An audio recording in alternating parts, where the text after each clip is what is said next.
저희가 이제 오늘 그 준비한 그 내용은 정말 그 우리 사회가 앞으로 그 한 단계 또 선진 사회로 도약하기 위해서는 반드시 이 주주민주주의 하니까 사회민주주의가 아니라 우리 그 세상에 이제 기업이 이끌어가는데 기업의 어떤 그 민주화, 그동안에 그 대한민국은 대단히 크게 성장 발전을 해왔습니다.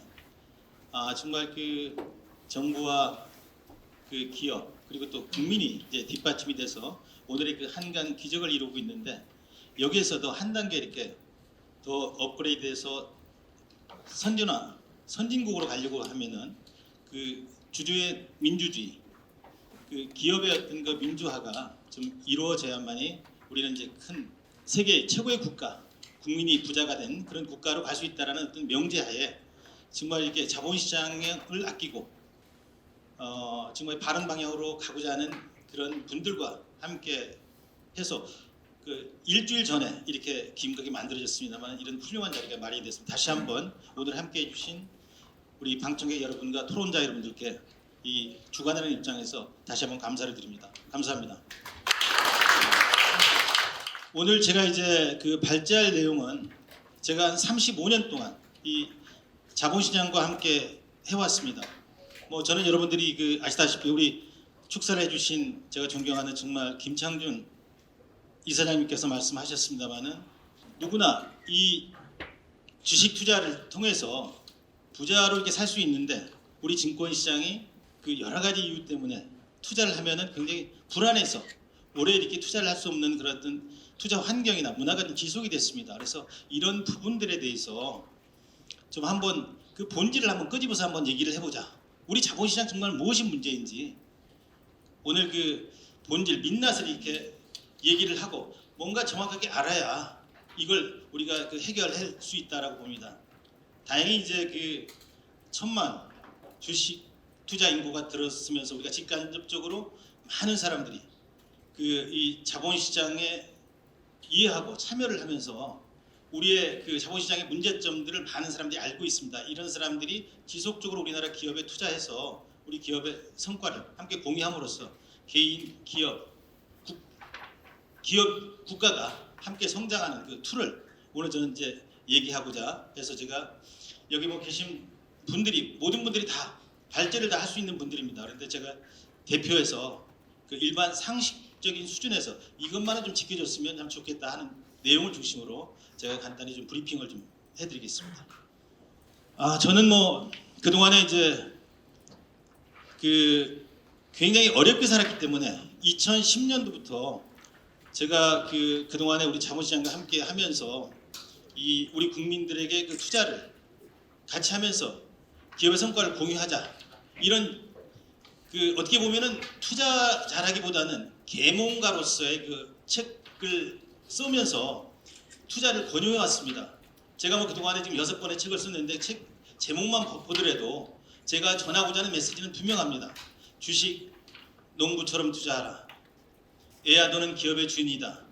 돈이 일하게 하라.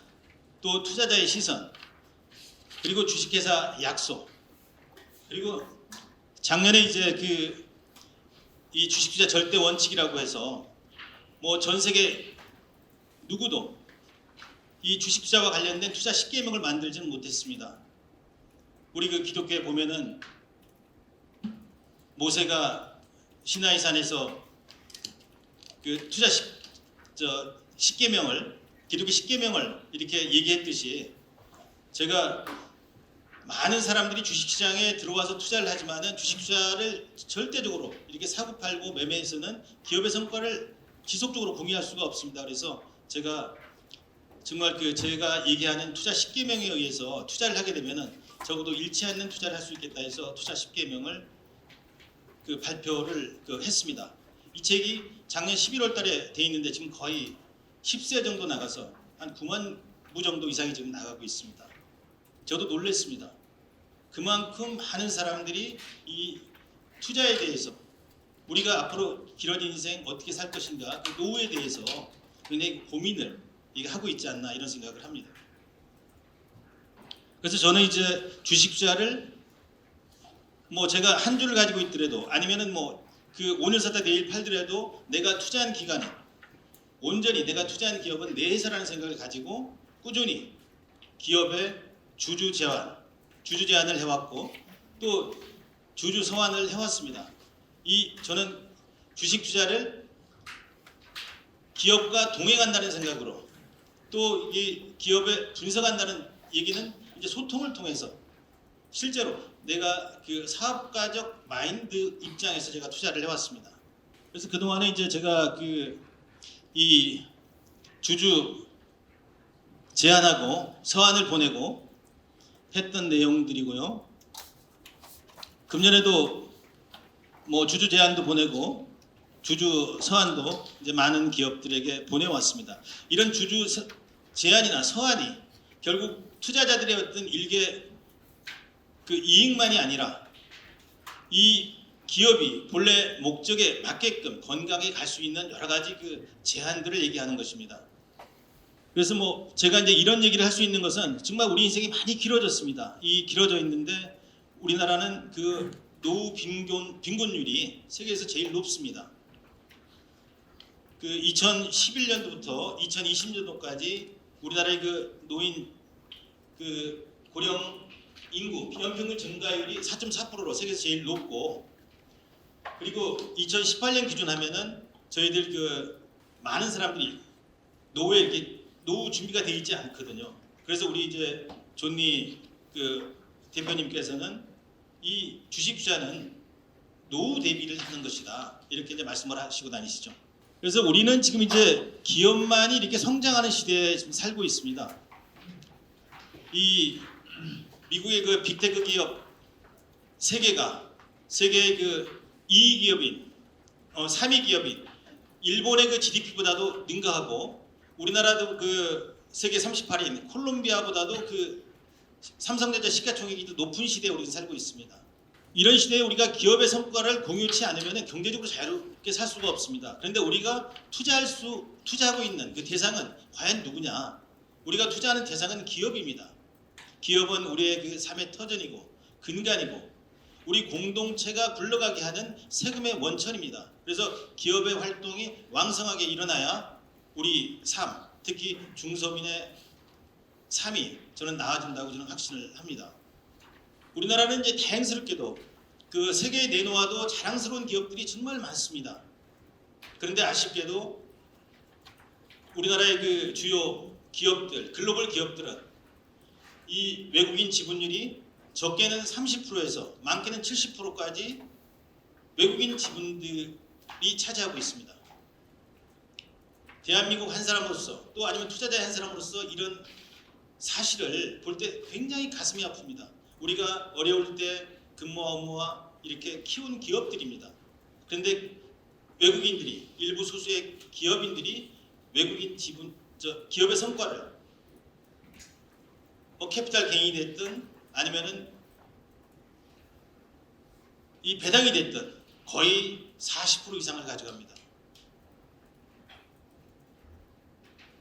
뭐 작년만 하더라도 총 한 35조 정도의 그 배당금이 주어졌는데 거의 한 15조 정도가 41% 정도가 이제 외국인들이 이렇게 가져갔습니다. 금년도 마찬가지입니다.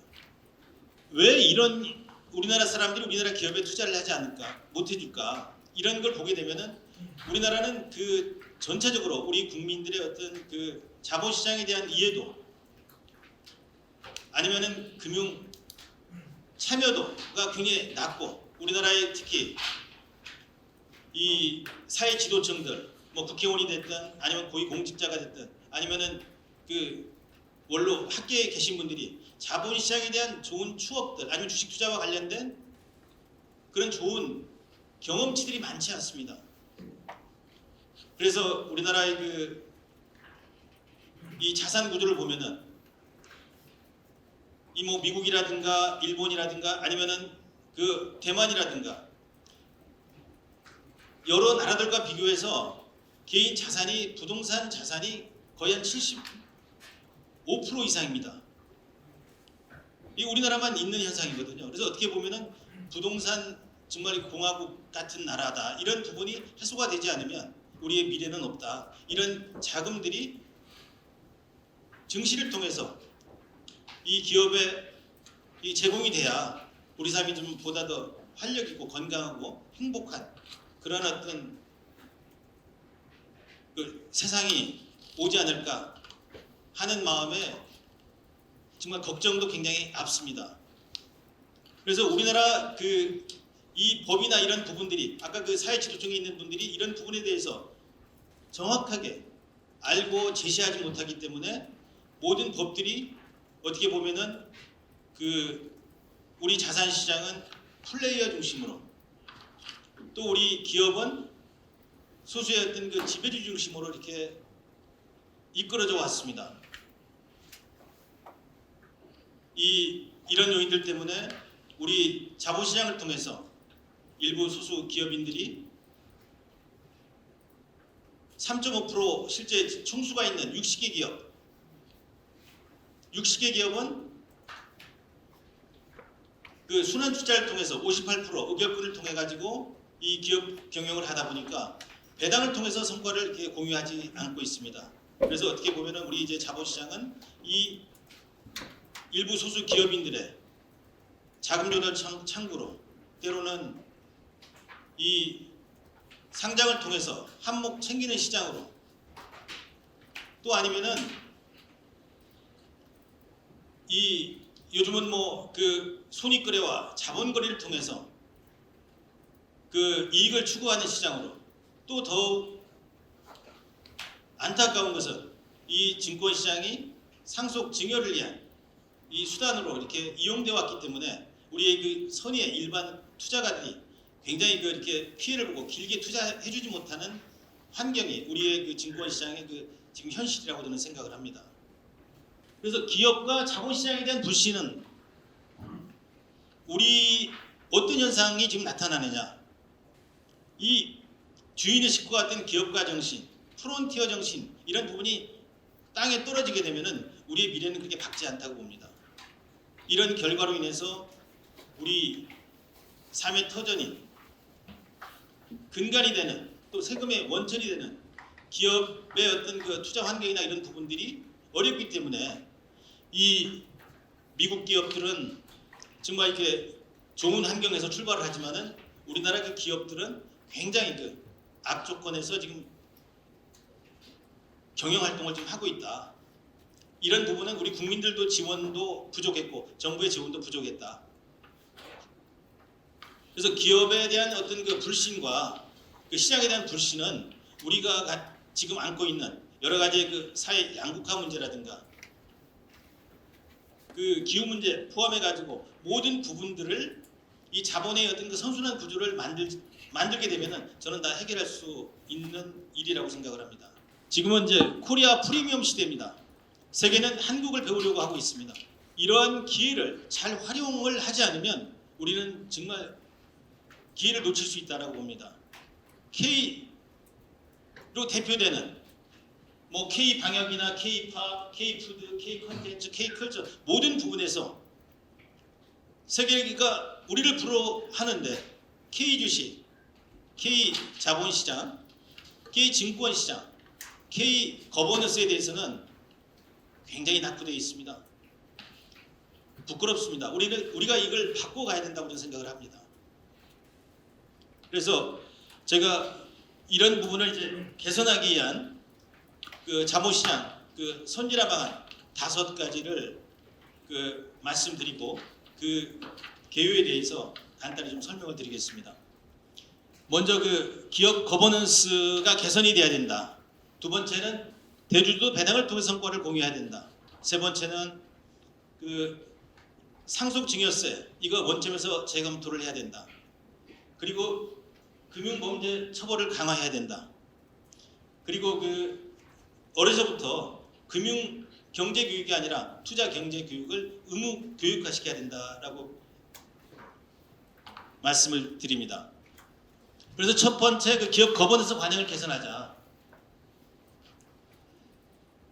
이 주식회사 제도라고 하는 그 정제된 기업은 납입 자본에 대해서 유한 책임을 집니다. 이러다 보니까 이 기업주는 자금을 통해서 모험 정신을 통해 가지고 우리 삶을 보다 이렇게 윤택하는 윤택하게 하는 재화나 서비스를 제공을 하는 거죠. 그래서 이 우리의 그 공동체는 가계, 기업, 국가입니다. 그 중에 가계나 국가는 IMF 이전에는 우리가 7, 8%대 같이 성장을 해왔기 때문에 누구나 조금만 노력만 하면 다 잘 살 수 있는 시대였습니다. 그런데 우리 IMF 이후에 우리 자본시장이 개방이 되면서 일부 그 소수 외국인들과 일부 소수 이제 기업인들에게 지배를 당하면서 그 어떻게 보면은 이제 그 소수 그 경영자 중심으로 이게 경영을 지금 이렇게 해왔다고 봅니다. 그래서 우리나라 그 제가 주주민주주의를 얘기하는 것은 이 주식회사 제도는 이 납입 자본에 대해서 유한 책임을 지기 때문에 이게 어떻게 보면 민주주의의 가장 어떤 기초 기본 단위라고 생각을 합니다. 그래서 이 주식회사 제도는 이 투자한 주주가 투자한 자금에 비례해서 그 이익이 보호되고 보호받도록 하는 게 저는 이제 주주민주주의, 기업의 민주화라고 얘기를 합니다. 그래서 그 우리나라의 그 382조 3항에 보면은 이사는 법령과 정관에 의하여 회사에 대해서 충실 의무를 다해야 된다. 이런 이사의 그 선관 의무, 충실 의무가 있습니다. 그런데 우리나라는 그동안에 이 법과 제도 문화라는 게 강자보다는 약자를 위해서 만들어졌습니다. 그 주식회사 제도는 이사와 주주와 이사회와 감사회가 서로 독립적으로 견제하면서 본래 목적에 맞게 건강하게 가게 하는 인간이 만들어내는 어떻게 보면은 자유시장 경제 체제의 가장 그 좋은 그 발명품 공유 시스템이라고 좀 얘기를 저는 하고 있는데요. 이 회사가 출자한 주식 수에 의해서 비례적으로 이렇게 이익을 받아야만이 이 회사가 건강하게 이렇게 갈 수 있다. 우리는 지금 그렇지 못했지 않습니까? 그래서 우리가 그동안에 이제 한강의 기적을 이런 어떤 좋지 못한 기업 구조에서도 크게 성장을 했지만 이제는 패스트 팔로 산업 부분에서는 이런 부분이 가능했지만 이제 퍼스트 무브 산업, 선도형 산업으로 가려고 그러면은 우리 자본시장을 통해서 우리 기업에 자금이 조달이 돼주고 그런 자금을 통해서 이 모험 정신을 가지고 이 기업들이 갈 수 있는 그런 부분에 대해서 이런 기업 거버넌스가 정말 개선이 돼야 된다라고 이제 말씀을 드립니다. 그리고 이제 제가 가장 중요한 것은 이게 자본시장은 결국은 우리 국민, 투자자와 기업이 만들어낸 시장입니다. 그렇다고 하면은 우리나라는 세계에서 이 주주 환원율 제일 꼴찌입니다. 그래서 저도 이런 요인들이 왜 발생이 될까? 여러 가지 이제 기업 지배구조 문제도 있겠지만은 이 자본시장에 대한 이 이해도가 많이 떨어져서 그렇다. 그래서 대주주도 배당을 통해서 성과를 공유할 수 있는 어떤 투자 환경이나 문화가 만들어져야 된다. 저는 이게 가장 급수무라고 생각을 합니다. 그래서 그 우리나라는 그 대주주 그 주주 환원율이 보통 이제 뭐 배당이 됐든 아니면 자사주를 사서 소각을 하든 이런 것들이 이제 그 주주 환원의 방법인데 뭐 미국 같은 경우는 90%, 또 그 일본도 60%, 그리고 대만은 70%, 우리 동남아나 이런 쪽도 50%가 다 넘습니다. 근데 저희 대한민국은 유일하게 20%밖에 되지 않습니다. 이러다 보니까 우리 국민들이 단기적으로 이렇게 사고 모멘텀에서 사고 팔고 하는 어떤 그 머니 게임장으로 이렇게 형성되는 가장 큰 이유가 아닌가. 그래서 저는 이제 대주주도 배당을 통해 성과를 공유하자 해서 그 배당 소득 장기 투자에 대한 어떤 세제 혜택이라든가 아니면은 배당 소득 분리과세를 좀 확대를 해서 박근혜 정부 때 배당 소득 분리과세를 15.4%에서 9.9%로 이렇게 낮췄습니다. 그래서 배당 성향이 한때 17%에서 24%까지 올라갔습니다. 그래서 저는 배당소득 분리과세 확대는 진정으로 이 중서민을 위한 하나의 그 복지 정책이고 또 하나는 최고의 어떤 경제 정책이라고 봅니다. 그리고 65세대 이상 분들은 이 기업에 투자해서 기업을 응원하고 기업의 성과를 배당을 통해서 받을 수 있도록 정말 그 배당소득 분리과세를 면제해 주는 것도 하나의 정말 이렇게 복지 정책이라고 저는 제안을 드리고 싶습니다. 그리고 이제 우리나라만이 이제 유일하게 PBR이 0.23배짜리 주식이 너무나 많습니다. 회사 자산이 순자산이 1조인데 3, 4천억에 거래되는 기업들이 수두룩합니다. 또 5천억이 되는데 2, 3천억에 거래되는 회사들이 수두룩하게 많거든요. 이런 요인은 이 상장사들 시가평가 제도가 순자산 가치, 공정 가치가 아니라 시장가로 이렇게 형성이 되기 때문에 이루어지는 현상입니다. 이거는 뭐 요즘 뭐 공정과 정의, 상식을 얘기하는 후보도 있긴 하지만 이런 부분들이 이 자본시장에 이거는 고쳐야 될 정말 최대의 저는 급선무다. 만약에 이런 상장사들 시가평가 제도나 이런 것들이 순자산 가치로 공정 가치로 이렇게 된다고 하면은 지수 1000포인트는 그냥 올라갈 거라고 봅니다. 그리고 이제 금융범죄에 대한 처벌을 좀 강화하자. 우리는 자본에 근거한 자유시장 경제 체제 살아갑니다. 우리 사회의 자산은 신용, 신뢰, 믿음입니다. 이런 어떤 사회적 가치가 많이 땅에 떨어져 있습니다. 그래서 이런 이 자본시장을 해치는 또 특히 일부 대주주나 지배주주들이 사익을 편취하다가 회사 가치, 자본시장을 해하는 그런 행위가 있다고 하면은 우리가 재산권은 박탈하지 못하더라도 의결권은 최소한 제한을 하는 제도. 이것은 어떤 그 처벌보다도 이런 어떤 사익 편취를 하다가 정말 회사를 뺏길 수도 있겠다라는 어떤 경각심을 놓게 되면은 뭐 지금과 같은 이 여러 가지 불합리한, 불공정한 어떤 행위들이 많이 예방이 될 거라고 생각을 합니다. 그리고 또 가장 중요한 게 우리 국민들은 누구나 다 세계에서 제일 교육률이 높습니다. 그런데 이 자본시장을 대하는 태도나 이 참여도나 이런 부분에 대해서는 굉장히 낮습니다. 그래서 금융문맹률이 90% 이상이라고 얘기를 하는데 누구나 다 경제교육을 해야 된다라는 생각들을 다 90% 이상 가지고 있습니다. 그런데 그런 부분을 실행한 사람들이 이렇게 많지는 않습니다. 저는 주식 투자가 가장 좋은 경제교육이라고 생각합니다. 그래서 우리 밥상머리에서 뭐 여러 가지 얘기를 할 수 있습니다만은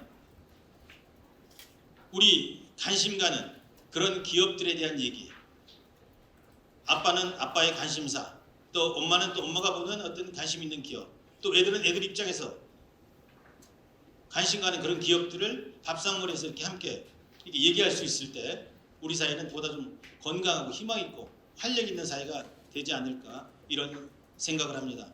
그러면서 제가 오래전부터 함께 이렇게 얘기를 하고 있는 게 이 한가족 한기업 잡기 운동, 일가일사 운동을 벌이고 있습니다. 적어도 저는 지금 거의 한 100여 개 기업의 주인으로 살아갑니다. 한 뭐 20개 정도는 2대 주주로 살아갑니다. 저도 아무것도 가진 게 없던 사람이었습니다. 근데 어려울 때마다 내 자신을 믿고 우리 기업을 믿고 우리 미래를 믿고 묵묵히 투자를 해온 결과입니다. 오늘부터라도 이 한 가정에 정말 한 기업 자기하고 연관 있고 인연이 있는 관련이 있는 그런 기업을 찾아서 이게 투자를 하다 보면은 우리 사회는 보다도 건강하고 희망 있는 사회가 되지 않을까 이런 말씀을 드리면서 발제를 마치겠습니다. 감사합니다.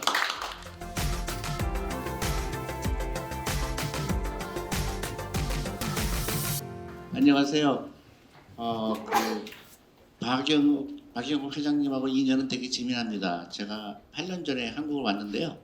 그때 제가 어떤 라디오 방송에 출연했어요. 그래서 주식은 반드시 해야 된다. 주투자 해야 되고요. 그 다음에 주식은 안 파는 기술이다 이런 얘기를 했어요. 주식은 사고 파는 게 아니다. 주식은 모으는 거다. 얘기를 했더니 그 당시는 제가 박 회장님을 몰랐습니다. 근데 박 회장님의 사모님이 우연히 라디오를 듣다가 여보 당신하고 똑같은 얘기하는 사람이 있어. 깜짝 놀랐어. 그런 얘기를 하시는 거예요. 그래서 저하고 이제 인연을 맺게 됐습니다. 맞아요. 주식이라는 거에 대한 그 인식이 굉장히 중요한 겁니다. 저는 오늘 자리가요. 단순히 주식 투자 얘기하는 게 아니라 한국의 30년 후를 생각하는 겁니다. 정말로 중요한 이슈예요. 제가 미국에 1980년에 처음 갔습니다. 근데 미국의 그 당시에 그런 TV를 보면 전부 일본 얘기였어요. 일본을 따라해라. 일본이 답이다. 일본의 문화를 배워라.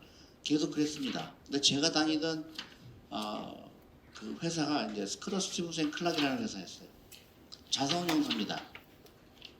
근데 이 사람들이 그 당시에 제가 기억이 나요. 1991년 12월입니다. 정확하게 30년 전 얘기죠.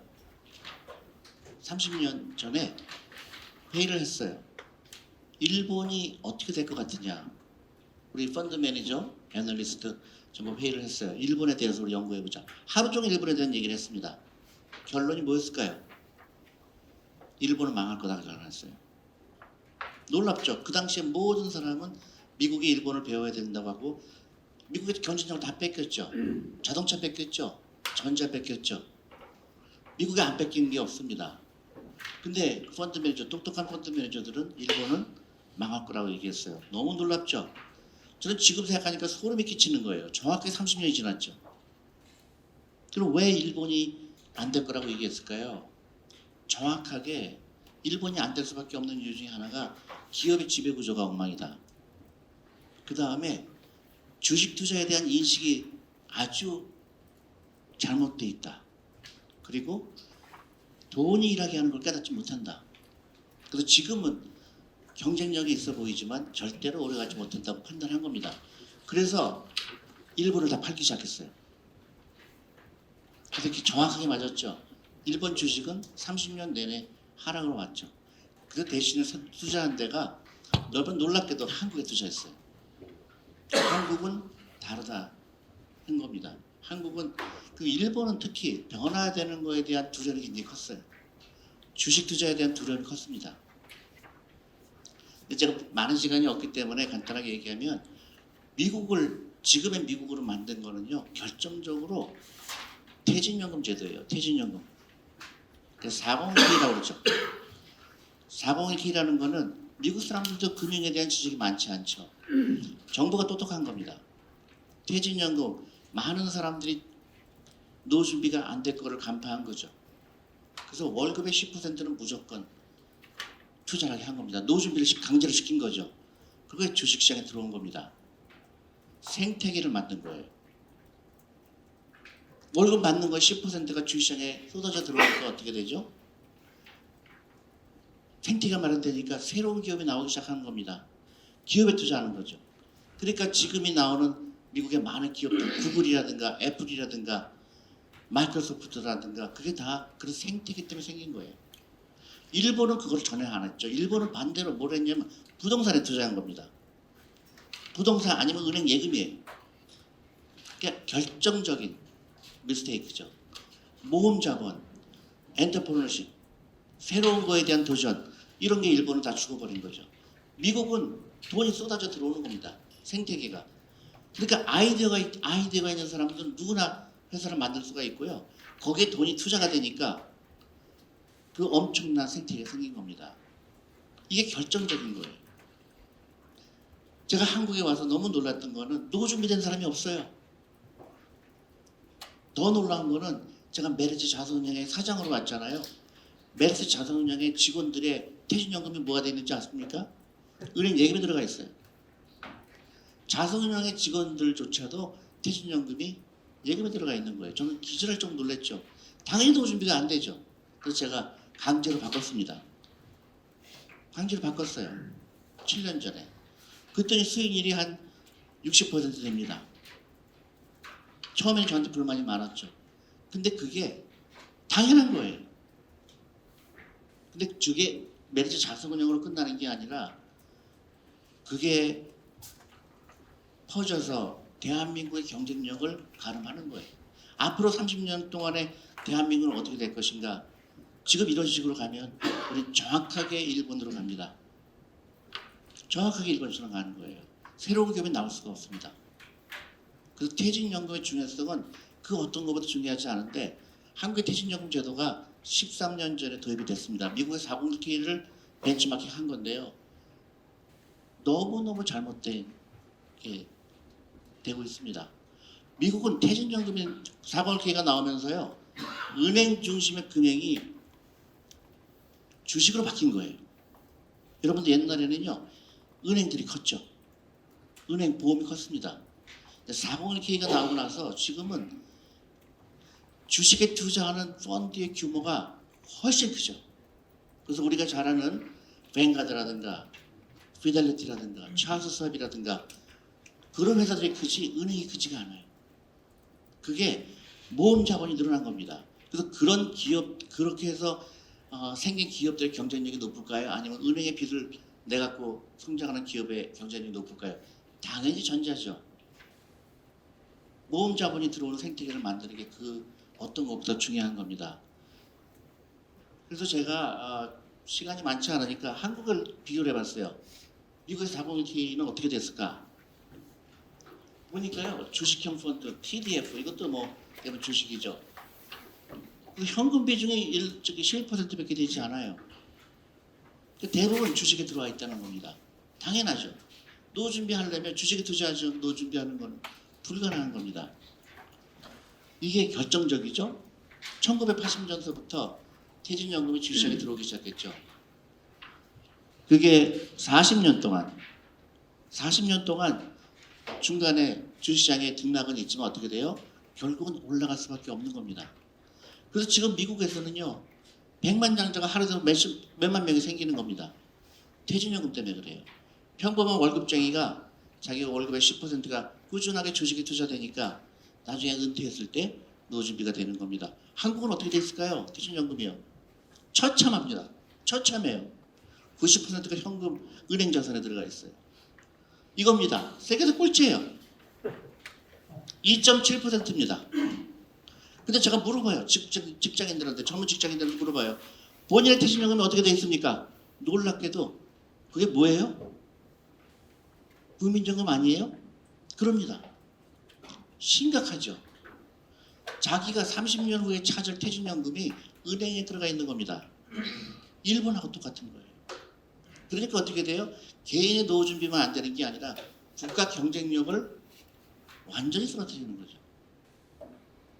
근데서 아무런 얘기를 하지 않습니다. 최근에 국회에서 퇴직연금을 바꾼다고 해서 디폴트 옵션을 하는데 전 너무너무 놀랐습니다. 그 법이 거기서 또 은행에 넣겠다는 거예요. 원금 보장에 넣겠다는 겁니다. 이게 뭐냐? 금융 문맹이에요. 문맹국인 겁니다. 이런 식으로 가면요. 대한민국 미래가 없어요. 주식에 투자하는 거는 단순히 돈을 버는 게 아닙니다. 그 국가의 경쟁력이에요. 여러분들 미국 주식의 애플 시가총액이 얼마입니까? 3천조예요. 한국 다 합한 게 얼마죠? 삼성, LG 뭐 다 합한 게 얼마죠? 2천조입니다. 그런 시가총액이 아까 박 회장님께서 말씀하셨지만 시가총액이 작다는 얘기는요. 그 기업의 경쟁력도 쪼그라들었다는 얘기예요. 우리나라가 정말로 앞으로 20년, 30년을 생각한다 그러면 이 금융산업, 캐피탈 마켓, 주식시장의 중요성을 정말로 알아야 됩니다. 이게 그 나라의 경쟁력을 만드는 거예요. 우리는 너무나 소홀했습니다. 국민연금이 제가 쓴소리 안 할 수가 없어요. 국민연금에서 얘기하는 게 뭐냐면 한국 주식은 투자할 수가 없다. 왜 미국에 투자하겠다. 외국에 투자하겠다. 그런 얘기를 해요. 그래서 그 이유를 알고 보니까 이런 얘기를 합니다. 한국은 연못 속의 고래라고 얘기를 해요. 한국 주식시장은 연못이다. 근데 고래, 한국 국민연금의 규모는 너무 크기 때문에 한국에 투자하면 나중에 돈 줄 때 캐피탈 마켓에 한국 주식시장에 영향을 주기 때문에 한국에 투자 못한 거를 너무 놀랐습니다. 어떻게 그렇게 생각을 할 수가 있을까? 미국의 30년 전에 미국 시가총액은 얼마였을까요? 앞으로 한국의 주식 시가총액이 2,000조가 왜 10배가 됐다는 생각을 안 하죠? 우리가 지극히 잘못된 생각을 하고 있는 겁니다.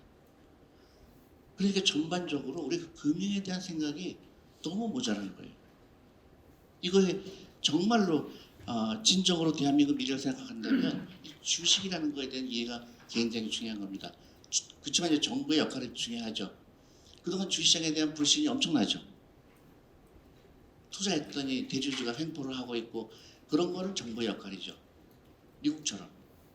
그래서 잘못된 대주주에 대한 퍼니시먼트라든가 그 다음에 시장의 신뢰를 얻게 하는 거. 그 다음에 중요한 거는 자산운용업계의 규모가 커져야 됩니다. 지금은 은행하고 보험사만 크죠. 자산운용사는 대부분 은행의 자회사라든가 정말로 중요한 게 자산운용사인데 너무 소홀히 되고 있는 거예요. 그러다 보니까 전부 퇴직연금이라든가 국민연금이라든가 기타 대학교 기금이라든가 전부 원금 보장하겠다는 거는요 끔찍한 얘기죠. 돈이 일하고 있지 않다는 겁니다. 그래서 몇 천조에 들어가는 1,000조, 2,000조의 돈이 지금 놀고 있다는 사실이죠. 그런 돈들이 기업에 들어가야 되고 새로운 기업이 나와야 되는 거죠. 그래서 이거 보면 너무너무 재밌죠. 미국 같은 경우에는요 원금 보장령의 비중이 4%밖에 안 됩니다. 근데 한국은 90%예요. 90% 돈이 나 일 안 하겠다는 건 똑같은 겁니다. 일본보다 더한 거예요. 일본은 그래도 한국보다 낫습니다. 근데 이 한국은 끔찍할 정도의 주식 비중이 전 세계에서 꼴찌예요. 그 다음에 퇴직연금에 전부 DB형에만 들어가 있고 DC형에 들어가 있더라도 그 주식 비중이 낮아요. 그래도 결론적으로는 저는 이런 자리가 굉장히 오래간만에 있는 자리고요. 특히 퇴직연금에 대해서 아주 양질의 자금입니다. 보통 퇴직하려고 그러면 30살에 시작을 했다 그러면 30년 동안 투자할 수 있는 좋은 양질의 자금이죠. 이거를 정부가 효과적으로 어떻게 활용할 수 있느냐. 그거의 가장 핵심은 우리가 기업에 투자했을 때 안심하고 투자할 수 있는 토양을 만들어야 되겠죠. 그 다음에 새로운 기업이 나올 수 있는 그런 생태계를 만드는 게 그 어떤 것보다 중요하다고 생각합니다. 감사합니다.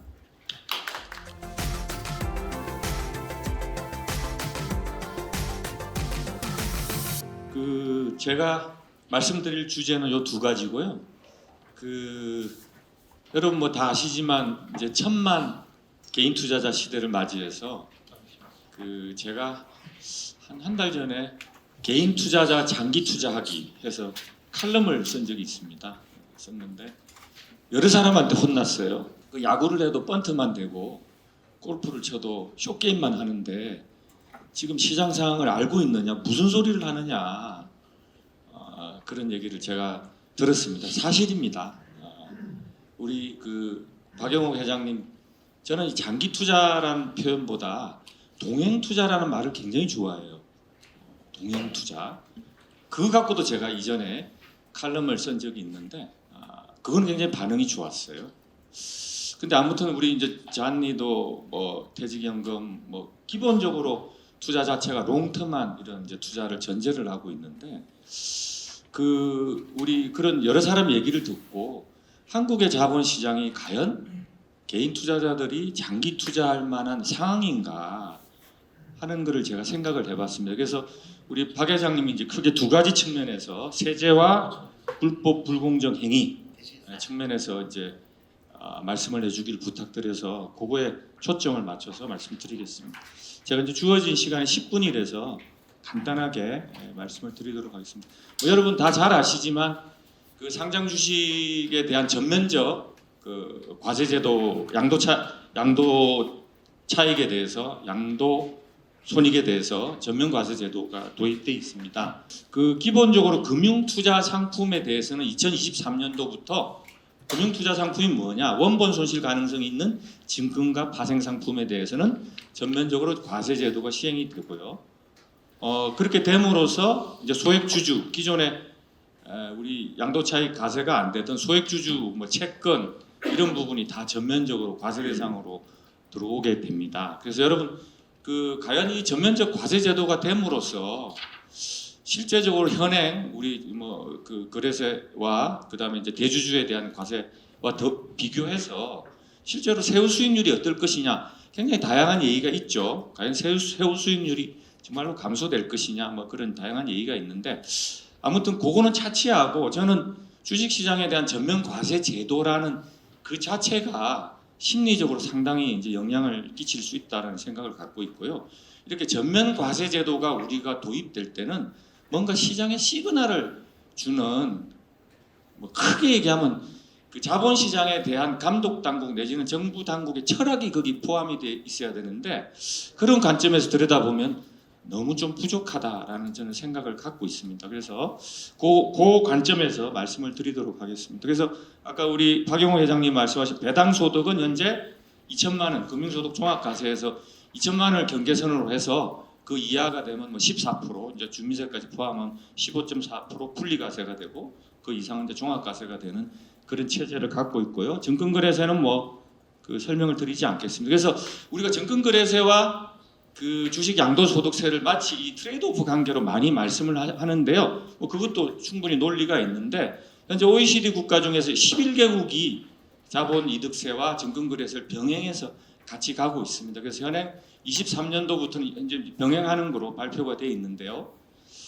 그 부분과 비교해서 우리가 이제 종합소득세율은 여러분 잘 아시지만 최고 세율이 45%입니다. 10억 원 초과가 되면 45, 42, 이게 이제 38%에서 계속 이제 올라서 45%에 와 있는데 아무튼 거의 반 정도가 이제 세금으로 나가는 것이죠. 실은 뭐 세금뿐만 아니라 여러분 잘 아시면 최근에는 그 보험료도 엄청나게 많이 부담이 되는데 아무튼 이렇게 돼 있습니다. 그 돼 있는 상황에서 저는 이제 기본적으로 현행 그 전면 과세 제도에 있어서 장기 투자에 대한 세제 우대가 상당히 부족하다. 물론 기재부에서 장기 우대 조항이 들어가 있다고 여러 가지 얘기를 하는데요. 시간이 제약돼 있기 때문에 구체적으로는 말씀 못 드리고요. 아무튼 이제 현재 현황을 보면 개인 투자자의 주식 보유 기간이 이게 유진증권 자료인데요. 2019년 8.8개월에서 2021년 2.7개월로 더 단축됐어요. 저도 느낌에 더 이 투자 기간이 더 단축되는 듯한 왜 요즘 막 동학개미 해가지고 뭐 젊은 친구들도 많이 들어오고 하니까 굉장히 회전율은 높아지고 있는 그런 상황으로 보여지는데 이제 기본적으로 우리가 전면과세 제도가 도입됨으로써 장기 투자 양도소득, 장기 투자 배당소득, 그다음 주식 투자라는 게 기본적으로 모금 투자적 성격을 갖고 있기 때문에 그런 거에 대한 배려가 조세 제도에 다 녹아 들어가 있어야 된다.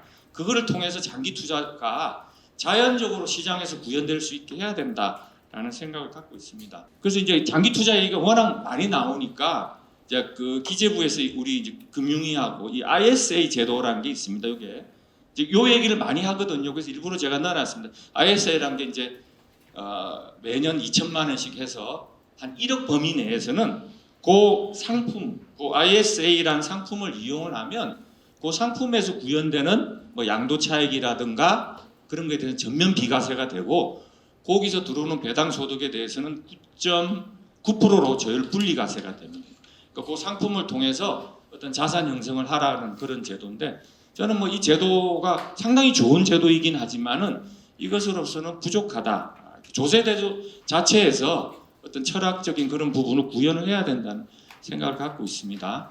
자, 어쨌든 장기 투자가 어려운 주식 장기 투자에 대한 우대를 왜 해야 되느냐? 논리적 근거는 첫 번째, 아까 보셨듯이 단기 투자의 성향이 더욱 심화되고 있습니다. 여러분, 우리 오늘 또 지금 뭐 여러 가지 그 비례민주주의 뭐 이렇게 얘기하지만 주식 들고 한 달 들고 있는 사람하고 2달 들고 있는 사람하고 10년 들고 있는 사람하고 소액주주라 그래도 우리가 과연 동일하게 대우할 수 있는가? 동일하게 대우할 수 없죠, 그죠? 그러니까 우리가 오늘 논의되는 이 비례민주주의의 근본적인 근간도 장기 투자 내지는 동행 투자를 베이스로 해서 하는 얘기입니다. 단기 투자자에 대해서 비례민주주의 미스매치가 저는 된다고 생각을 하고 있고요. 그래서 기본적으로 시장에서 장기 투자 내지는 동행 투자를 유도할 수 있는 제도적 여건을 갖춰야 된다. 그럼에도 불구하고 한국의 자본시장은 개인 투자자가 엄청나게 늘어나고 있는데 우리가 바람직한 방향 갖고는 완전히 반대되는 방향을 갖고 있다 이거죠. 그럼 정책 당국에서 뭘 할 것이냐? 뭔가 제도를 만들어서 유도를 해야 된다는 것이죠. 그래서 현재 시장이 단기 투자 성향이 극심화되고 있고 그걸 완화하기 위해서는 어떤 제도적 설계를 만들어야 된다라는 것이고요. 그 다음에 장기 투자함으로써 아까 우리 박 회장님, 자님 많이 말씀하시지만은 기본적으로 기업이 장기적 성장을 지향하고 기업 지배구조 거버넌스에서 경영의 함에 있어가지고도 주주들의 모니터링 기능이 훨씬 더 강화될 수 있다는 것입니다. 그 부분. 그 다음에 아까 이제 말씀하셨던 개인 자산 중에 금융투자 상품 비중이 우리나라는 극히 낮습니다. 이제 개인 관점에서 아까 퇴직연금 관점에서 우리 잔니가 말씀하셨는데요. 이 검토협에서 나오는 2020년 자료가 있습니다. 그래서 미국의 가계자산 중 비금융자산의 비중이 이 비금융자산은 이제 대표적인 게 부동산이겠죠. 미국의 경우에는 27%인데 한국은 65%입니다. 기본적으로 개인은 부동산 중심의 자산을 갖고 있고요. 금융자산 중에서 금융투자 상품의 비중이 주식을 포함하는 채권 미국은 55% 정도인데 한국은 25%입니다. 그래서 개인의 어떤 자산 관점에 있어가지고도 극히 자본시장의 주식 보유 비중이 낮다라는 것이죠. 그래서 우리가 바른 방향으로 이끌고 가기 위해서는 개인이 주식을 장기 보유하면서 그걸 통해서 아까 말씀하셨지만 노령화됐을 때도 배당 등등을 통해서 자산으로 소득의 원천으로서 기여할 수 있는 제도를 형성해야 된다라고 생각을 합니다. 그래서 이런 어떤 자본시장 관점에서 장기 투자에 대한 배려가 있어야 되고요. 그 다음에 세제적 관점, 조세적 관점에서도 다양한 이론이 있습니다. 뭐 결집 효과, 인플레이션 효과, 동결 효과 뭐 등등 있습니다. 그래서 이걸 여기서 거론하기는 그렇고 그래서 세제적 측면과 더불어 자본시장의 건전한 자본시장의 발전을 위해서도 조세제도의 장기 투자에 대한 배려가 충분히 있어야 된다. 현행 우리 금융투자 소득은 그런 부분이 굉장히 미약하다라는 것이죠. 자, 그래서 그 반론이 있습니다. 또 지금 뭐 장기 투자자한테 혜택을 주면 장기 투자자가 누구니? 대주주죠. 대주주는 장기 투자하잖아요. 그 장기 투자에 대한 혜택을 주면 다 대주주 내지는 고소득자, 돈 많은 사람은 장기 투자할 수 있으니까 돈의 여유가 있으니까 그래서 그런 반론이 굉장히 있다 보니까 장기 투자에 대한 조세적 배려가 현행 금융투자 소득에서는 반영되어 있지 않습니다. 극히 일부분 반영되어 있습니다. 저는 그거는 정말 꼬리가 몸통을 흔드는 거라고 생각을 해요. 기본적으로 우리 금융투자 소득에서는 장기 투자에 대한 충분한 배려가 있어야 된다고 생각을 합니다. 자, 그럼 장기 투자에 대해서 어떻게 배려할 것이냐? 이거 다양한 시나리오가 있습니다. 여기서 제가 뭐 이렇게 할 수는 없고요. 뭐 대표적인 게 장기 보유 공제. 우리 부동산 아파트 같은 것도 오래 들고 있으면 장기 보유 공제 해주죠, 그죠? 현행 우리나라의 세율이 다 1년 단위의 세율이거든요. 그 장기 보유를 하면 예를 들면 10년 보유를 했으면 소득이 10년 동안 형성된 거잖아요, 그죠? 그래서 그거에 대한 배려를 해주는데 그런 이제 장기 보유 공제를 해줘야 된다. 그 다음에 현재 우리 금융투자 소득은요 이렇게 잘 안 나오는데 분류과세가 됩니다. 분류 이렇게 별도로 여기 되는 게 금융투자 소득, 양도소득, 퇴직소득. 그다음에 종합소득이 있어요. 여러분 버는 뭐 근로소득이나 등등 이런 거는 한 바구니에 담아가지고 다 세율을 부담하고 얘는 지금 혼자 가거든요. 그러니까 이런 겁니다. 내가 장기 투자를 했는데 여기 손실을 봤어. 그럼 여기서 아무런 공제를 안 해줘요. 근데 개인의 입장에서는 내가 이 바구니만 들고 있는 게 아니라 이 바구니도 들고 있거든요. 내가 월급 5천만 원 받고 있는데 장기 투자해가 2천만 원 손실이 났어. 결국은 내 돈은 3천만 원밖에 없거든요. 그런데 이 손실이 나도 여기서 공제를 안 해줘요. 미국의 일부 이런 제도를 갖고 있습니다. 그 장기 자본 손실을 이렇게 종합소득에서 공제해주는 제도. 그래서 저는 이런 제도도 충분히 우리 제도 속에 검토해볼 만한 제도라고 생각을 합니다. 그래서 금융투자 소득이 장기 자본 손실이 났을 때 종합소득에서 공제해주는 게 필요하다. 이 금융투자 소득의 계산 구조가요, 뭐 이렇게 해서 이런 구조로 나오는데요. 일단 저는 이 금융투자 소득은 이왕에 시작한 거 계속 존속을 해야 된다고 보고 왜 금융투자 소득 속에 채권, 주식, 파생상품 다 들어와 있거든요. 그걸 통산을 합니다. 지금 우리 보면 현행 우리는 한국 주식 투자하고 미국 주식 투자하면요 통산을 안 해줘요. 한국에서는 이익이 났고 미국에서는 손해 났거든요. 별개로 갑니다. 별개. 예를 들면 한국에서는 그냥 똔똔이고 미국에서 손해 봤는데도 이 공제 안 해줘요. 그러니까 여러분 소득이 있는 곳에 과세 있다라고 얘기를 하지만요. 그 굉장히 논리적인 얘기긴 하지만 조세는요 굉장히 차별적으로 대우를 합니다. 이익이 나면 과세를 하고 손실이 나면 잘 공제를 안 해줘요. 여러분 집 살 때 다 은행 대출 받아서 집 사죠? 그 이자 비용 빼줍니까? 예? 양도소득 구할 때 빼주나요? 안 빼줘요. 그래서 우리가 소득이 있는 곳에 과세 있다라고 편하게 얘기하지만 우리가 일상적으로 생각하는 거 굉장히 미스매치가 되는 게 많이 있거든요. 그래서 아무튼 이 금융투자소득은 통산하는 방식의 과세 제도로서 굉장히 합리적인 거기 때문에 저는 기왕에 시작을 하되 상당히 이제 보완을 해야 된다는 생각을 갖고 있고요. 그다음 손실이 나면 공제를 해줍니다. 올해 투자했다가 되게 손실이 났어. 그러면 5년간에 걸쳐서 이 손실을 빼줘요. 그 다음에 이제 기본 공제 5천만 원, 250만 원. 여러분 잘 알고 있으리라고 시간이 많이 지나갔는데, 자 그래서 장기 보유 공제도 해주고, 그 다음에 장기 자본 손실이 나면 종합소득에서 일부 빼주고, 그 다음에 아까 배당 부분 이것도 굉장히 중요합니다. 여러분 기본적으로 주식의 양도소득과 이 캐피탈 게인 내가 처분해서 이 수익을 실현할 거냐, 배당을 받아서 실현할 거냐, 둘이 굉장히 트레이드오프 관계가 있어요. 양도와 배당. 그래서 조세 중립적 측면에서 내가 이 주식을 장기 보유 들고 있을 때 배당을 받아가지고 내가 실현을 할까, 아니면 처분해서 실현을 할까. 조세 중립적이라는 것은 이런 액션을 하거나 저런 액션을 하거나 유사한 결과가 나와야 된다는 것입니다. 그죠? 근데 우리 현행의 과세 제도는 그 배당과 관련해서는 여러분 아까도 설명드렸지만 종합과세로 가버리면 소득이 좀 있는 사람은 세율이 높아집니다. 아까 종합소득세율 테이블 누진세율 구조고 현행 주식 양도에 대한 세율은 거의 단일 세율이 20% 내지는 25% 단일 세율입니다. 그죠? 단일 세율이기 때문에 둘 간의 조세 중립성이 그 소득 구조에 따라서 많이 다릅니다. 아까 우리 박 회장님 뭐 주주하는 줄 많이 말씀드렸지만 대주주나 이런 사람은 배당 받는 거 별로 안 좋아해요.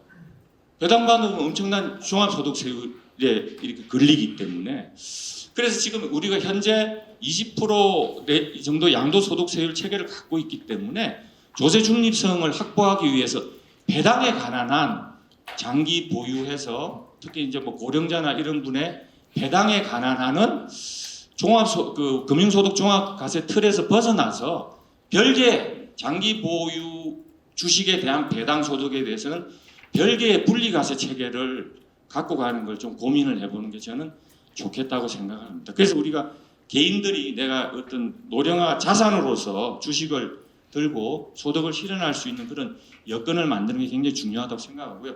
그 다음에 이제 손실에 대해서도 우리나라는 5년간 공제를 갖고 있는데 미국은 무제한 공제 줍니다. 그래서 우리도 무제한 공제를 하는 게 필요하다. 그래서 요거는 이제 디테일한 제가 내용을 설명해 드린 것이고요. 우리나라 현재 금융투자소득 설계에 있어가지고 조세 체계에 있어가지고는 장기 투자에 대한 배려가 현격히 부족하다. 그래서 그런 생각을 갖고 있고요. 그 다음에 이제 불법 불공정 행위가 이 개인 투자자들이 장기 투자를 할 수 없게 하는 굉장히 중요한 요인이죠. 여러분 뭐 이미 오늘 많은 분들이 얘기하지만 불공정 물적 분할이라든가 또 뭐 경영지 스탁옵션 카카오 얘기라든가 그다음 불법 부정거래 오스템 뭐 횡령 또 뭐 저 최근에 뭐 등등 이런 분식회계 그다음에 또 내부자 거래 매번 들리죠. 이런 사건이 생기면 어떻게 됩니까? 결국 이게 조금 그 내용이 커지게 되면 상장 실질 심사를 주식 매매 거래 정지되고 상장 실질 심사 들어가고 그러면 개인 투자자는 정말 전혀 상상도 못했던 정말 그런 일을 겪게 되는 것이죠. 그래서 우리가 장기 투자를 갖고 가려면 이 불법 불공정 행위를 지금 현재와 같은 체계로 가서는 과연 이게 우리 장기 투자를 유도할 수 있느냐 이런 생각을 가진. 아까 우리 이제 박 회장님께서 그 처벌을 강화하자 맞는 얘기입니다. 맞는 얘기인데 여러분 이제 이걸 관점을 저는 이 세 가지 관점으로 봤어요. 사후 제재가 있고 사후 구제가 있고 사전 예방이 있습니다. 그러니까 사후 제재 그 불법 불공정행 해당 행위자한테 엄청나게 징벌적 제재를 하고 형사적 처벌을 하자 뭐 등등 좋습니다. 좋고 사후 구제도 좋습니다. 이거 이제 대선 공약 중에서 제가 일부러 뽑아왔는데요. 정권 집단 소송도 활성화시키고 금융당국의 부당이득 과징금을 이제 많이 거둔 부분을 여러분 과징금을 많이 내면 그 기간 자체가 재원이 많이 부족하게 됩니다. 그래서 그 기간이 그 피해 본 사람을 구제할 수 있는 자금이 부족해져요. 특히 소규모 회사들. 그래서 부당이득 금액을 많이 환수를 했으면 그 금액을 피해받은 사람의 어떤 그 구제하는 데 쓰자라는 것이고 저는 아이디어 굉장히 좋다고 생각하고요. 사전 예방도 뭐 이렇게 나왔는데 여러분 제일 중요한 거는 사전 예방입니다. 미국 SEC를 보면요. 프로액티브란 말이 나요. 프로액티브. 그래서 제가 여기 이제 강조하고자 하는 말은 뭐냐. 사건이 터지고 나서 그 행위자를 뭐 과징금을 때려서 형사적 제재를 해서 제재를 하나 그 다음에 그 어떤 사후 구제를 위해서 정권 집단 소송을 하고 그 사후 구제를 받으려면 그거 쉽지 않습니다. 제일 중요한 대한민국 금융시장 자본시장에 대한 감독의 방향은 사전 예방에 집중돼야 됩니다. 여러분 사전 예방은요 잘하는지 표시가 안 나요. 그래서 지금 우리가 사전 예방을 할 수 있는 게 뭐가 있을까? 지금 저는 뭐 제 차원에서 이렇게 적어봤는데 여러분 한번 보시고 어쨌든 사전 예방 지금의 어떤 그 감독의 어떤 역량을 사전 예방을 프로액티브하게 이건 기업 내부나 외부에서 결탁해서 일어나는 거기 때문에 계속 그걸 워치를 하고 워닝을 주면 지금보다 훨씬 더 많이 예방할 수 있습니다. 그래서 그런 방향으로 감독 방향을 바꿔감으로써 우리 자본시장에 장기 투자 내지는 동행 투자를 할 수 있는 여건을 마련해야 된다라고 생각합니다. 이상입니다. 감사합니다.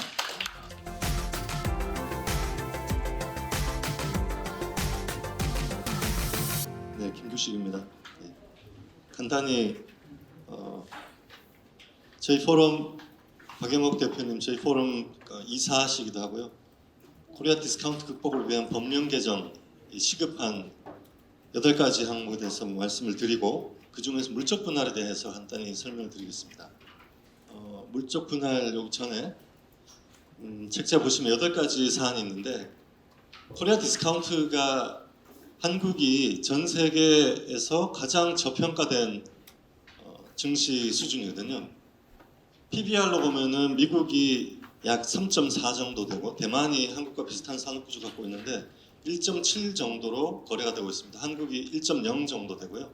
OECD 국가 중에서 압도적으로 가장 저평가된 나라입니다.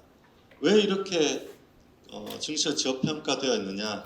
한마디로 말해서 거버넌스가 독재적 거버넌스, 대주주가 전체 주주의 이익을 대리하는 이사회를 갖지 못하게 이사회를 무력화하고 그 이사회가 대주주 이익만을 대리하고 있기 때문에 사내에 유보되어 있는 현금을 배당하지 않고 주주에게 배당하지 않고 그 이익을 대주주 주머니로 계속 이전하기 때문이다.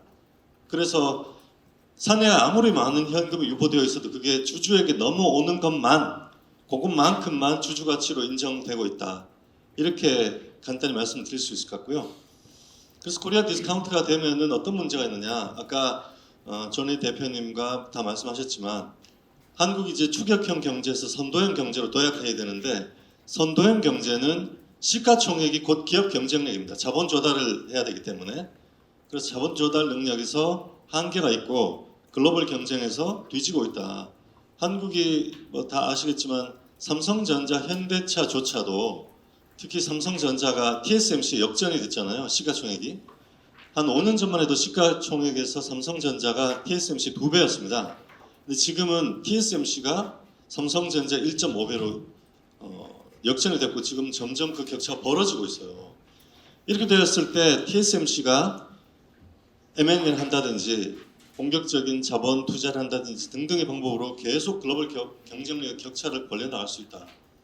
이렇게 된 데는 아까 말씀드렸다시피 한국의 이사회는 대주주의 이익만을 대리하고 있다. 독재적인 대주주 독재의 거버넌스를 갖고 있다. 이렇게 말씀드릴 수 있고요. 이런 이사회의 독립성을 회복하고 주주 권리를 회복하기 위해서 필요한 8가지 입법이 필요한데 그 8가지가 합의물체 자수 집중이라고 제가 선프로에서 한번 두 문자 만들었는데 합병 비율을 지금 한국은 시장 가격으로 상장사의 경우에 합병 비율을 시장 가격을 결정하도록 획일적으로 정해져 있는데 다른 OECD 국가는 전부 공정 가치로 하게 되어 있습니다. 공정 가치로 바꿔야 되고요. 경영권 인수하는 지분을 인수할 때는 의무 공개 매수 제도를 다 갖고 있습니다. 한국을 제외한 OECD 국가는 다 갖고 있고 특히 유럽은 굉장히 엄격한 의무 공개 매수 제도를 갖고 있어서 M&A가 지장이 있을 정도로 강하게 보호를 하고 있거든요. 한국은 없습니다. 미국은 없지만 관행상으로 대주주만 경영권 지분 인수한 매매한 경우에 주주로부터 소송을 당하기 때문에 실질적으로 100%다 같은 가격으로 인수를 하고 있습니다. 세 번째로 이제 물적 분할 동시 상장인데 원래 물적 분할은 자본시장에서 부실 자산을 구조 조정해서 떼내는 용도로 사용하는 거고요.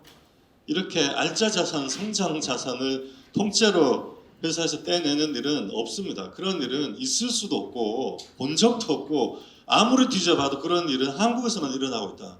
그렇게 말씀드리고 수 있고요. 싱가포르에 있는 헤지펀드 매니저들하고 얘기를 보면 자기 예를 들어 유럽계, 영국계 헤지펀드 근무하는 한국 매니저들에게 물어보면 자기 보스에게 설명을 할 수가 없대요. 왜 이런 짓을 하는지. 그리고 지금 LG화학이 LG에너지솔루션의 80% 지분을 갖고 있는데 LG에너지솔루션 100조로 거래가 되고 있잖아요. 그런데 LG화학이 본업 가치가 40조인데 45조로 거래가 되고 있습니다. 그러니까 80조의 LG에너지솔루션 가치 중에서 5조만 LG화학이 반영이 돼 있어요. 그리고 싱가포르에 있는 헤지펀드 보스가 아니 왜 80조짜리 지분을 갖고 있는 회사가 40조로 거래가 됐는데 왜 이걸 적대적 인수를 하지 않느냐 시장에서 이해를 할 수 없다. 그래서 한국은 이사회가 대주주가 장악돼 있어서 지분을 갖고 있어도 그게 밸류로 인정되지 않아요. 그러더니 아니 그게 무슨 말이냐 이해를 못한다 이렇게 되어 있을 정도입니다. 전 세계의 한국 시가총액이 약 1.8% 되거든요. 98.2%의 펀드들은 이해를 하지 못하는 짓을 한국만 하고 있다. 이렇게 보시면 됩니다. 이따가 물적 분할을 간단히 더 소개를 해드리고요. 그 다음에는 자진 상폐할 때 그 공개 매수 가격도 그냥 시장 가격으로 하고 있어요. 한국은. 근데 외국 같은 경우는 OECD 국가는 공정 가격으로 그 공개 매수 가격을 제시해야 됩니다. 그냥 시장 가격이 기업 가치와 괴리가 엄청 클 때 그때 시장 가격으로 공개 매수하면 바로 소송 걸려요. 있을 수도 없는 일이죠. 그리고 다섯 번째로 자사주 마법이 있는데 한국은 인적 분할을 하고 자사주를 지주사 용도로 사용되게 될 지주사에 몰아주고 그리고 거기 신주 배정하고 그리고 자사주를 또 경영권 방어 목적으로 매각하고 이렇게 자사주를 갖고 마음대로 대주주 이익을 위해서 거래를 할 수 있거든요. 이렇게 할 수 있는 나라 전 세계 한국밖에 없어요. 잘 모르시지만 외국의 입법례와 외국계 헤지펀드 매니저들과 이야기를 보면 그걸 알 수가 있는데 글로벌 98.2%의 펀드들은 이런 일을 상상도 하지 않는다. 한국에만 일어나고 있다. 이건 막아야 돼. 입법적으로 이걸 금지시켜야 한다. 저는 그렇게 말씀드리고 있습니다. 그리고 이사가 주주에 대해서 수탁점, 보호의무를 가지고 있다는 것이 법에 없지만 다른 OECD 국가는 당연히 인정되는데 한국은 대법원이 부정하고 있어요. 그래서 이것을 입법적으로 이사는 회사와 주주에 대해서 충실 의무를 부담한다라는 입법을 하자라고 말씀드리고 있고요. 그리고 증권 집단 소송이 너무 엄격하다. 그래서 사실상 사문화되어 있기 때문에 증권 집단 소송 제도의 소수 제기 요건을 확대하고 그리고 좀 더 활성화할 수 있는 입법을 도입해야 된다 말씀드리고 있고 증거 개시 제도가 도입돼야 한다는 말씀을 드리고 있어요. 이렇게 대주주가 일반 주주의 이익을 침탈하고 권리를 훼손하고 사내에 유보되어 있는 현금을 대주주의 주머니로 이전을 해도 이거를 막을 수 있는 소송을 제기를 해서 입증을 할 수 없어요. 주주가 그 행위가 주주의 권리를 침해했다는 것을 입증할 수가 없습니다. 그 관련 자료가 모두 회사에 있기 때문에. 따라서 다른 나라의 경우는 특히 미국이나 영미계 국가, 미국, 영국, 싱가포르, 말레이시아 이런 나라들은 증거 개시제도가 다 도입되어 있고 관련 자료를 소송에서 반드시 원고인 주주에게 다 공개를 해야 됩니다. 그래서 그 원고는 그걸 보고 입증을 할 수가 있게 되고요. 이렇게 8가지를 반드시 도입해야 된다. 시급한 문제다. 한국만 없다. OECD 국가에서 이 8가지 주주 권리 보호할 수 있는 입법적 장치가 없는 나라가 한국밖에 없다. 이 중에 한 개만 없어도 이상한 나라인데 8개가 다 없다는 거예요. 참 어이가 없는 나라에서 어이가 없는 자본시장이 작동하고 있다. 제가 원래 변호사라다가 투자업계로 넘어왔는데 변호사 입장에서 한국 자본시장 보면 이렇게 되고 어떻게 자본시장이 굴러가고 있지 하는 정도로 정말 이상한 나라의 앨리스 같은 느낌을 받게 되었고요. 이제 물적 분할을 좀 더 정확하게 검토를 해보면은, 자, 한국의 물적 분할에는 다른 나라와 달리 반대 주주 매수 청구권이 없습니다. 그러니까 이 물적 분할을 할 때 주주 가치가 훼손되는 걸 알아도 빠져나올 수가 없어요.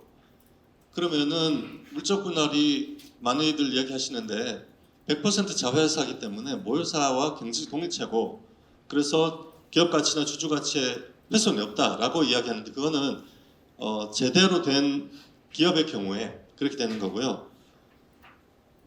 만약에 이사회가 전체 주주 이익을 대리하는 것이 아니라 대주주 이익만을 대리하는 경우는 이사회가 독립성이 훼손되어 있기 때문에 그 자회사 이익조차도 모회사인 예를 들어 LG화학의 그 가치가 반영되지 않습니다. 그거는 이사회가 독립성이 제대로 구현되고 있는 그런 나라와 기업에서 그런 재무 이론이 통용되는 거고요. 그래서 한국은 이사회의 독립성이 없기 때문에 그런 재무 이론이 통하지 않는다. 그게 통했으면은 100조로 거래되는 LG 에너지솔루션의 가치가 LG화학이 반영됐으면 LG 에너지솔루션이 최소 80조로 거래가 되고 있겠죠. 근데 지금 45조로 거래가 되고 있잖아요. 자, 예를 들어서 물적 분할을 하면은 이렇게, 예를 들어 LG화학이 배터리 사업부가 있습니다. 그리고 주주가 보통주 주주가 돼요. 이때 여기서 배터리 사업부를 물적 분할을 합니다. 그러면 어떻게 되느냐? 주주는 이 모회사에 있었던 배터리 사업부에 대해서 보통주의 의결권을 갖고 있잖아요. 그런데 물적 분할을 하면은 모회사는 배터리 사업부에 대해서 지배력을 갖고 있지만 주주는 우선주의 지위로 강등됩니다. 왜냐하면은 의결권이 상실되기 때문에. 모회사인 LG화학의 주주는 LG 에너지솔루션의 주주총회에 참석할 수가 없어요.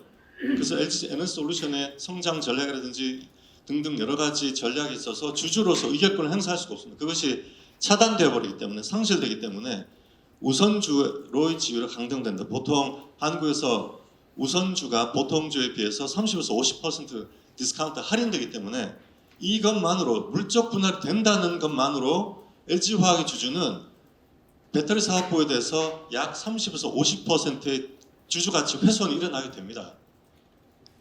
그 다음에 또 동시 상장을 하면 어떻게 되느냐? 원래 100% 지분을 갖고 있었기 때문에 배터리 사업부에 대해서 LG화학이 지배력을 갖고 있게 되죠. 지배력.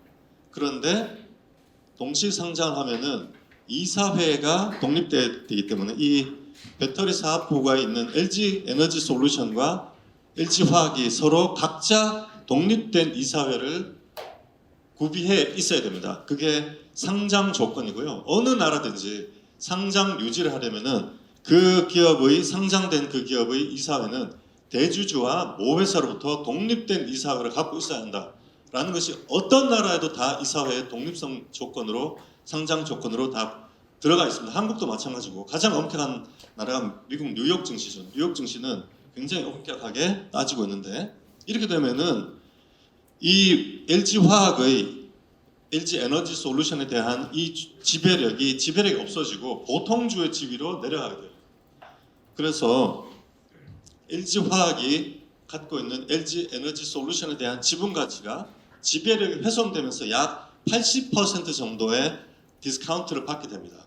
그러면 LG 에너지 솔루션에 대한 배터리 사업부에 대해서 LG화학의 주주는 여기서 우선주로 강등되면서 30% 디스카운트 되고, 여기서 다시 80% 디스카운트 되는 거예요. 그럼 38, 24 거의 이 LG 에너지 솔루션의 밸류에 대해서 LG화학의 주주는 원래 자기가 갖고 있던 사업부임에도 불구하고 이렇게 물적 분할하고 동시 상장하면은 약 0.8% 정도, 100%의 밸류를 갖고 있다가 8% 정도밖에 누리지 못합니다. 그래서 이거는, 이런 짓은 다른 OECD 국가에서는 있을 수가 없는 일이에요. 상상도 할 수 없는 일이고 설명도 안 되고.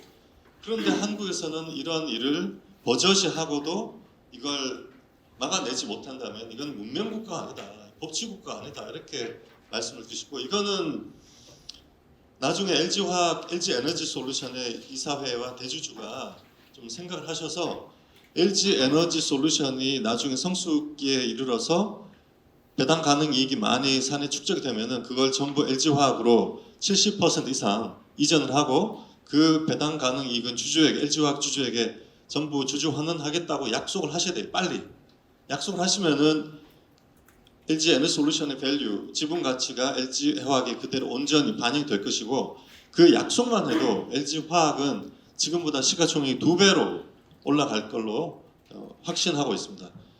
왜 그러면 이렇게 물적 분할을 하느냐? 나중에 이렇게 하기 때문이죠. 지금 LG화학이 있고 LG에너지솔루션이 있는데 LG화학은 다시 인적 분할합니다. 인적 분할해서 여기는 지주사 부문이 있고 여기는 LG화학의 원래 본업 사업 부문이 있어요. 이걸 이렇게 스왑을 합니다. 이렇게. 이게 지주사 주식 부분, 투자 부문이고 이 부분이 LG화학이 본래 있는 사업 부분이고 이걸 스왑을 해요. 이게 여기서 지주사 마법이 일어나거든요. 아까 말씀드렸던. 그러면은 이렇게 됩니다. 이렇게. 중간 지주회사가 생기고 중간 지주회사가 생겨서 원래 LG화학의 사업부였던 LG에너지솔루션이 LG에 직접 소속이 되게 돼요. 나중에 이 중간 지주회사와 LG를 합병합니다. 합병하면은 LG와 중간 지주 합병하면은 이 LG에너지솔루션이 원래 LG화학의 사업부였잖아요. 그런데 그냥 통째로 떼가지고 LG가 위에 갖다 붙일 수 있어요. 이렇게 이 물적 분할을 하는 이유가 이렇게 되는 거예요. 그러면은 원래 LG가 LG에너지솔루션 즉 배터리 사업부에 대해서 가진 지분이 원래 33%였단 말이에요. 여기가 33%니까 LG화학에 대해 33%의 지분을 갖고 있고 LG화학이 80%의 지분을 갖고 있으니까 원래 33%였는데 물적 분할하면 24%로 되고, 이렇게 나중에 인적 분할하고 다시 스왑하고 중간 지주회사 만들고 중간 지주회사를 다시 LG와 합병을 하면은 48%로 늘어납니다. 33에서 48로 늘어나요. 15%가 늘어나요. 그러면은 LG에너지솔루션이 예를 들어 100조라면 15조가 LG화학에서 LG로 이전되는 겁니다. 부가, 그 밸류가.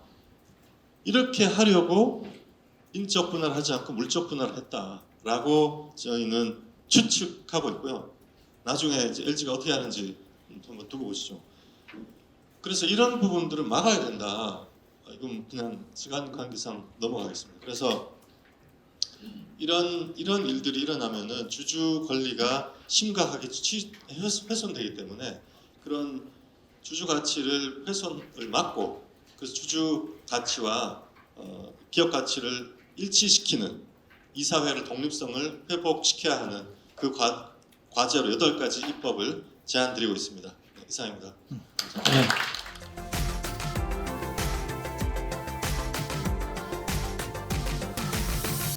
준비한 소품을 하나 보여드리고 시작하겠습니다. 뒤에 안 보이실 테니까요. 주식시장 르네상스 시대, 힘을 모으면 가능합니다. 네, 주식 투자자 1000만 명 시대가 열렸습니다. 거의 모든 가구가 주식시장의 영향을 받는다는 중요한 의미를 갖는데요. 다음 20대 대통령은 주식하는 1000만 명을 행복하게 만들어 주실 것을 부탁드립니다. 1000만 명이 주식시장에서 수익을 내는 구도가 정착되면 국민이 잘 사는 나라가 될 수밖에 없으며 진정한 선진국으로 도약하는 초석이 될 것입니다. 오늘 다뤄지는 주주민주주의는 시대가 요구하는 중차대한 의제라고 생각합니다. 개인 투자자 권익보호 단체인 한국주식투자자연합회 대표 입장에서 다음 4가지 사항을 제안드리며 꼭 실행되기를 기원합니다. 첫째, 금융당국의 주주민주주의 전담 인력 배치. 우리나라는 사회 각 분야에서 혁혁한 민주화가 진행되었지만 자본시장만큼은 민주화의 사각지대로 남아있는 부분이 의외로 많습니다. 최근 물적 분할로 상장에서 보듯이 지배주주가 소수주주의 몫을 앗아가는 사례가 유행병처럼 번지고 있는데요. 가진 자가 없는 자를 착취하는 전근대적 행태라고 봅니다. 그 외에도 앞서 전문가들께서 발표하셨듯이 일반 주주에게 불리한 제도와 나쁜 법이 많이 남아있다고 봅니다. 그런데 비민주적 요소가 많다고 소리쳐도 정부가 들을 준비가 되어 있지 않으면 백년하청입니다. 담당 업무가 아니면 한기로 듣고 흘리기 십상이기 때문입니다. 그래서 차기 정부는 주주민주주의를 올바르게 확립할 수 있는 전담 인력을 수배 후에 팀을 꾸려서 금융위원회 안에 배치할 것을 요청합니다.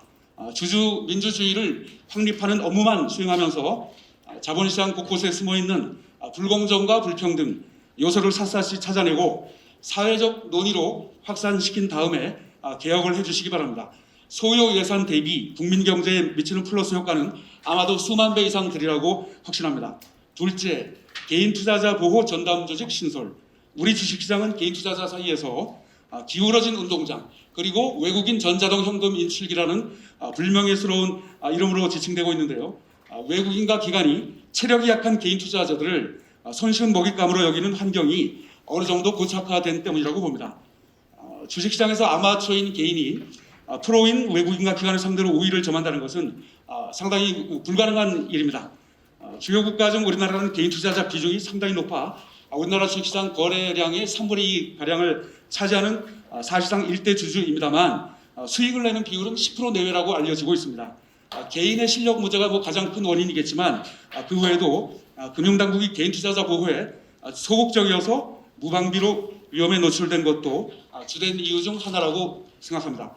어르신들이 흔히 하시는 말씀이 있습니다. 얘야 주식 투자하지 마라. 주식은 도박이야. 패가 망신한다. 이런 소리가 오래된 속담처럼 전국 방방곡곡에 퍼지고 있는데요.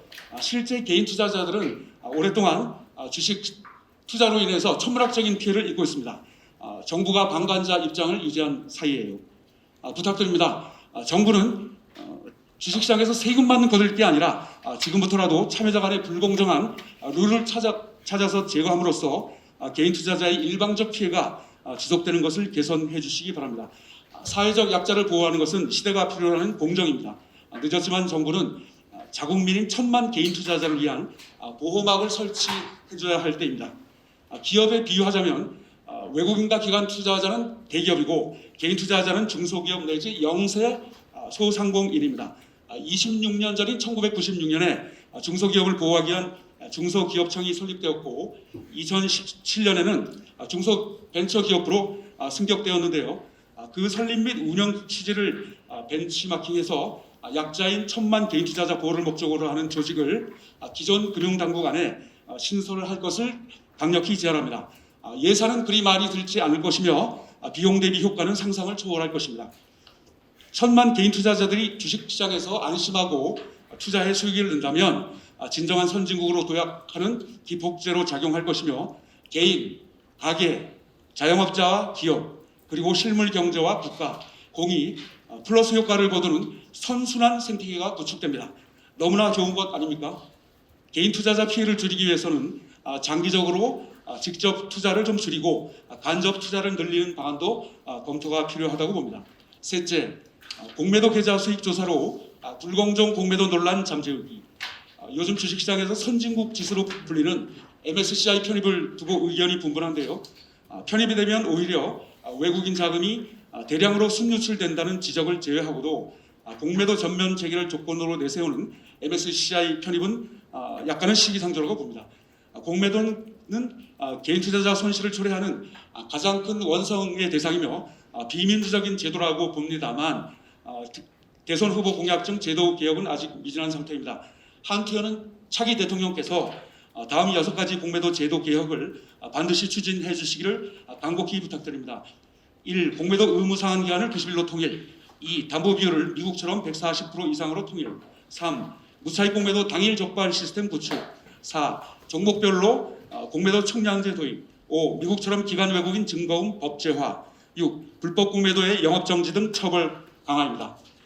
쉽지는 않겠지만 충분한 검토를 해서 잘 진행됐으면 좋겠습니다.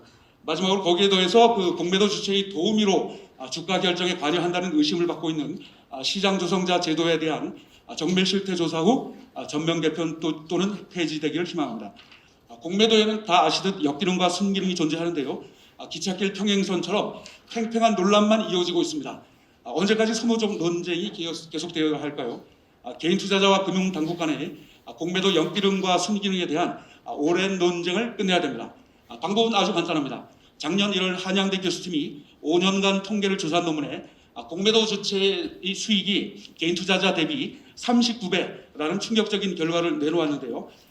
검증 차원에서 범위를 넓혀 지난 10년간 외국인과 기관 공매도 계좌의 수익률과 수익액을 조사하면 됩니다. 외국인과 기관의 공매도의 그 97% 내외를 점유하고 있는데요. 외국인과 기관 공매도 계좌의 수익 규모는 곧 1,000만 개인 투자자 피해를 의미합니다. 조사해보면 역기능 규모의 민낯이 드러날 것이며 그 결과를 가지고 공매도 전면 개혁 또는 현행 유지를 택하면 됩니다. 넷째, 자본시장 범죄 사례 백서 발간.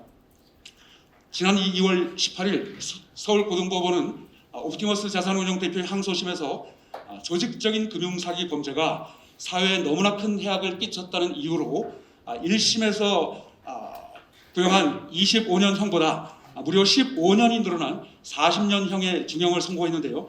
자본시장 범죄에 대해 이례적으로 대형 철퇴를 내린 의미 있는 선고라고 봅니다.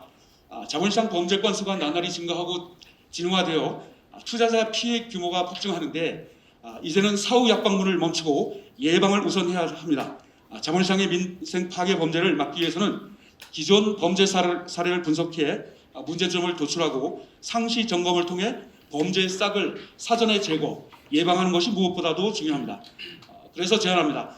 금융당국 간 협업 체제를 구축한 뒤에 전문가 집단과 공동으로 이를테면 지난 20년간의 우리나라 자본시장에서 발생한 범죄 사례 백서를 발간해 주십시오. 개선 대책이 포함된 백서를 DB화해서 감독당국 실무 현장에 응용한다면 범죄 예방 및 적발에 큰 도움이 되리라고 봅니다. 발간 후에는 중점 체크리스트를 100개 내외로 만든 뒤에 주기적으로 철저한 점검 및 업데이트를 이어나간다면 효과가 극대화될 것입니다. 한 가지 추가하자면 국가 통계 자료에 주식 투자로 인한 인명 피해도 들어가야 한다고 생각합니다.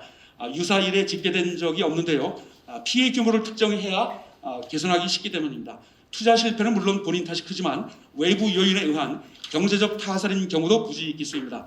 주식 때문에 재산 손실을 입고 가정 파탄과 극단적 선택을 한 국민 피해 누적 총량은 가늠할 수 없이 클 것입니다. 그래서 보건복지부 산하 중앙심리부검센터 통계에 주식 관련도 포함해 주실 것을 제안합니다. 3월 9일 선출될 20대 대통령님 재임 시절 중 우리나라의 주식시장에 건강한 빨간 장미가 하늘을 향해 탐스럽게 자주 피어나게 해주십시오. 이응으로 시작하는 이름의 차기 대통령님 고질적인 코리아 디스카운트를 말끔히 해소해 주실 것을 강력히 부탁드리고 간절히 기대합니다. 마지막으로 준비물 하나 보여드리고 마치겠습니다.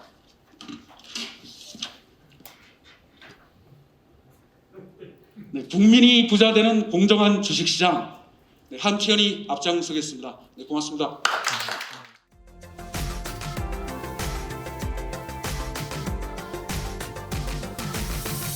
예, 유일합니다.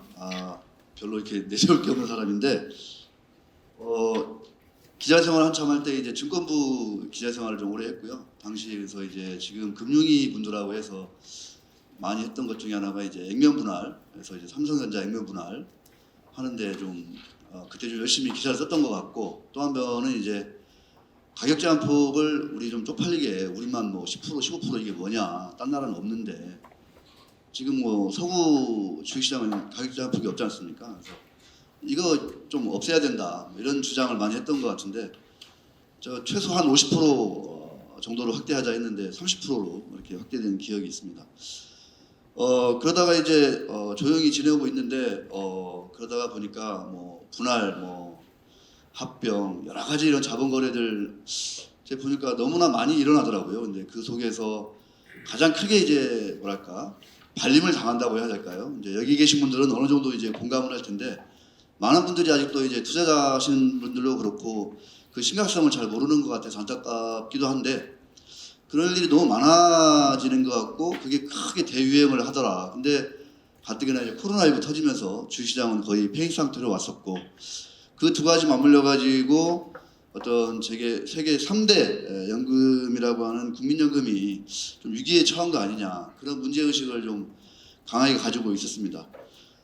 그런데 이제 작년에 이제 2021년 국민연금 수익률을 보니까 어제인가 복지부에서 나왔던데 10%, 11% 가까운 수익이 났어요. 그래서 이게 뭔 일인가 봤더니 해외 투자에서 약 30% 해외 주식 투자에서 30% 수익이 났다고 그렇게 숫자가 공개가 됐습니다. 사실은 이제 그렇다면 이제 올해는 어떨 것이냐? 올해는 2022년은 작년과 같은 뭐 높은 수익이 날 것이냐?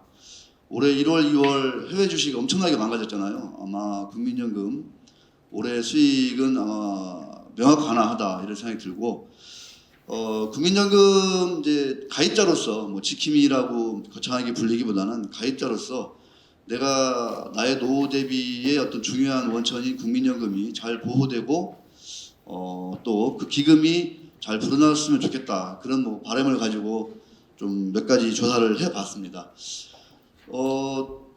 이제 국민연금은 우리나라 이제 가장 단일 투자자로서는 뭐 기관 지배주주 개인 다 합쳐서 외국인 합쳐서 압도적인 일대주주일 텐데요.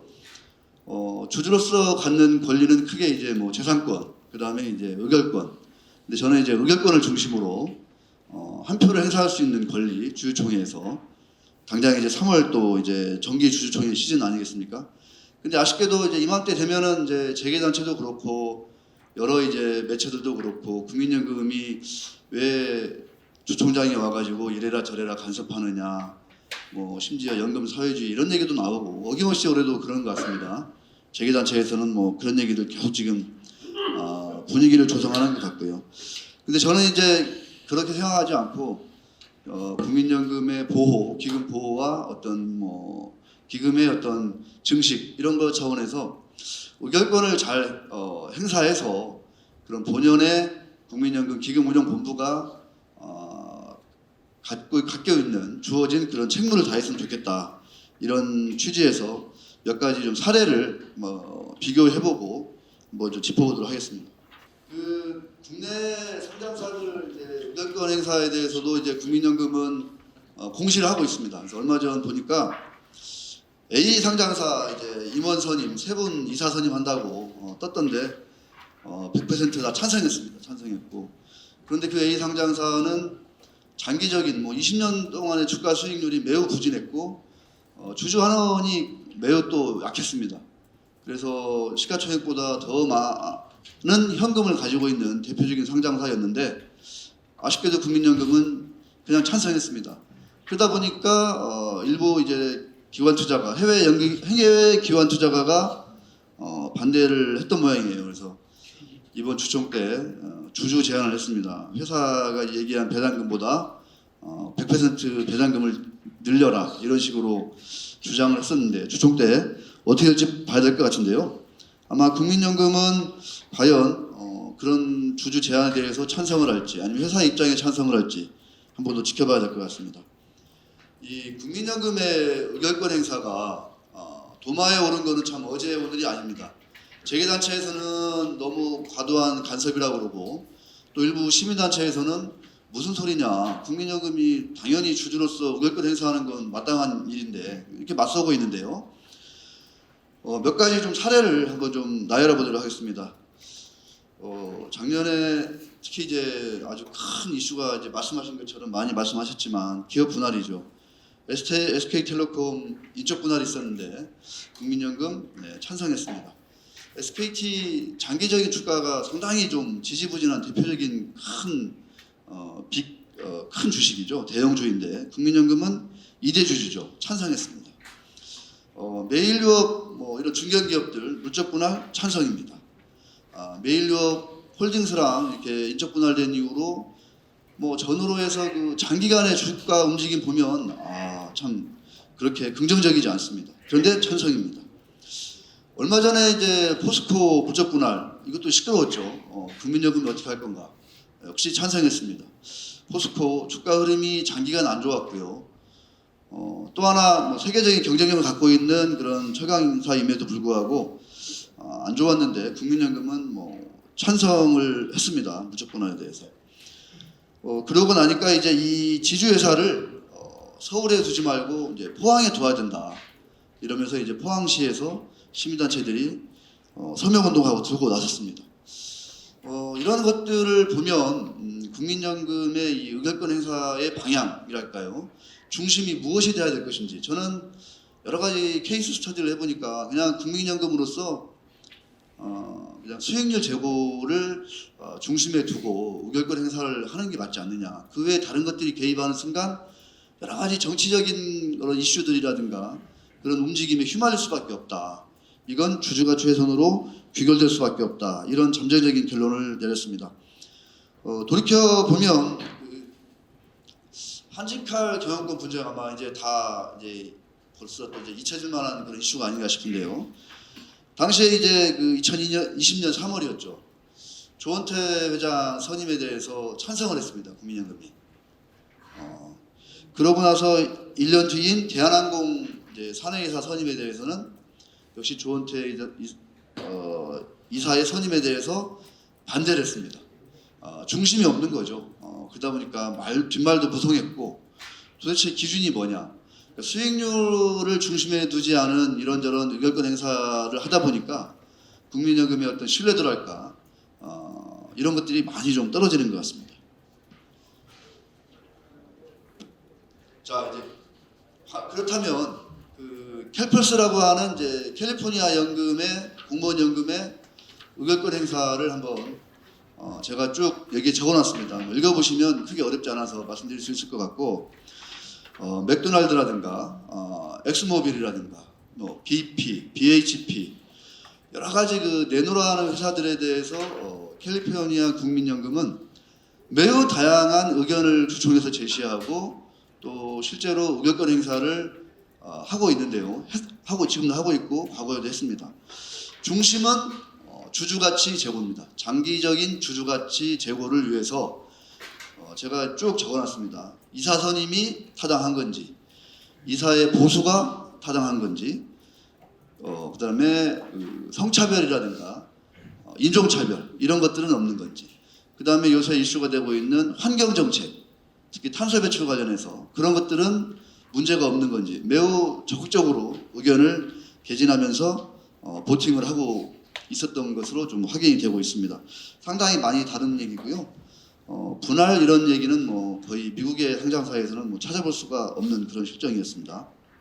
그러면 이제 예를 들어서 국민연금이 캘리포니아 연금처럼 의결권 행사를 했더라면은 아마 많은 언론들에서 거의 뭐 엄청나게 난타를 당했을 것으로 쉽게 짐작이 할 수 있을 것 같습니다.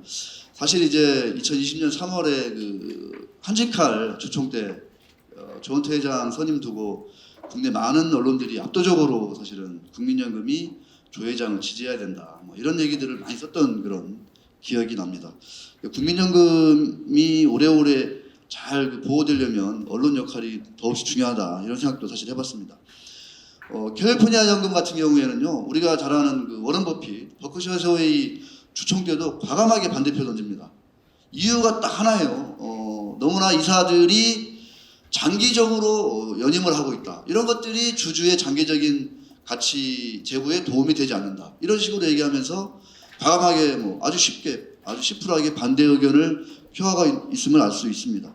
뭐 버크셔에서의 뿐만 아니라 뭐 GM 같은 회사들 가차 없습니다. 뭐 이사의 보수가 자기들의 기준에 비춰봤을 때 성과에 비해서 과도하다. 이런 식의 이유가 딱 들어서면 그냥 여지없이 가감없이 반대입니다. 반대. 그런 것들이 아주 그 상식화되어 있다. 우리는 근데 이사 보수에 대해서 국민연금이 너무 과하다 반대하는 얘기를 제가 별로 들어본 적이 없어요. 그래서 국민연금 스스로 수익률 제고, 기금의 보호 관점에서 의결권 행사를 좀 정립했으면 좋겠다. 이런 생각을 해보았습니다. 제가 이제 칼럼 형식으로 그 자료를 제가 정리해봤는데요. 읽어보시면 쉽게 알 수 있을 것 같고, 그렇다면 이제 국민연금은 해외 투자를 지금 엄청 늘리고 있지 않습니까? 그래서 작년에 30% 가까운 수익을 냈는데 특히 이제 미국 빅테크들, S&P 500 기업들 엄청나게 투자하고 있습니다. 그리고 해외 그 기업들에 대해서도 주주인데 그런 국내 기업들처럼 그렇게 저자세로 소극적으로 그러니까 거시기 행태를 보이고 있느냐 많이 바뀌고 있다는 것을 알 수 있었습니다. 이런 것들이 하나의 이제 국민연금의 희망의 변화 아니겠느냐 이런 거를 제가 좀 볼 수 있었는데 뭐 펠로톤이라고 요새 서학개미들이 많이 좋아했던 그런 뭐 실내에서도 자전거 타는 그런 그 회사 있지 않습니까? 자전거 만드는 회사. 그것도 OTT 한다고 해가지고 주가가 폭증했다가 작년 1년 내내 그 폭락한 그런 회사인데 국민연금 여기서 손해 많이 봤을 것 같은데요. 여기 보면 AB 이사 후보에 대해서 반대를 했습니다. 국민연금 반대를 했는데 이유가 이 회사가 상장할 때 차등급여권 도입하자에 찬성했다는 거예요. 또 시차임기제 도입에 찬성했다는 거고 초다수 결의제 도입에 찬성했다. 이 AB 후보가 그런 이유를 들면서 반대 의견을 냈습니다. 마이크로소프트 이사 선임에 대해서도 마찬가지였습니다. 독립권을 회수할 수 있는 이사가 들어온다라고 해서 반대했던 거죠.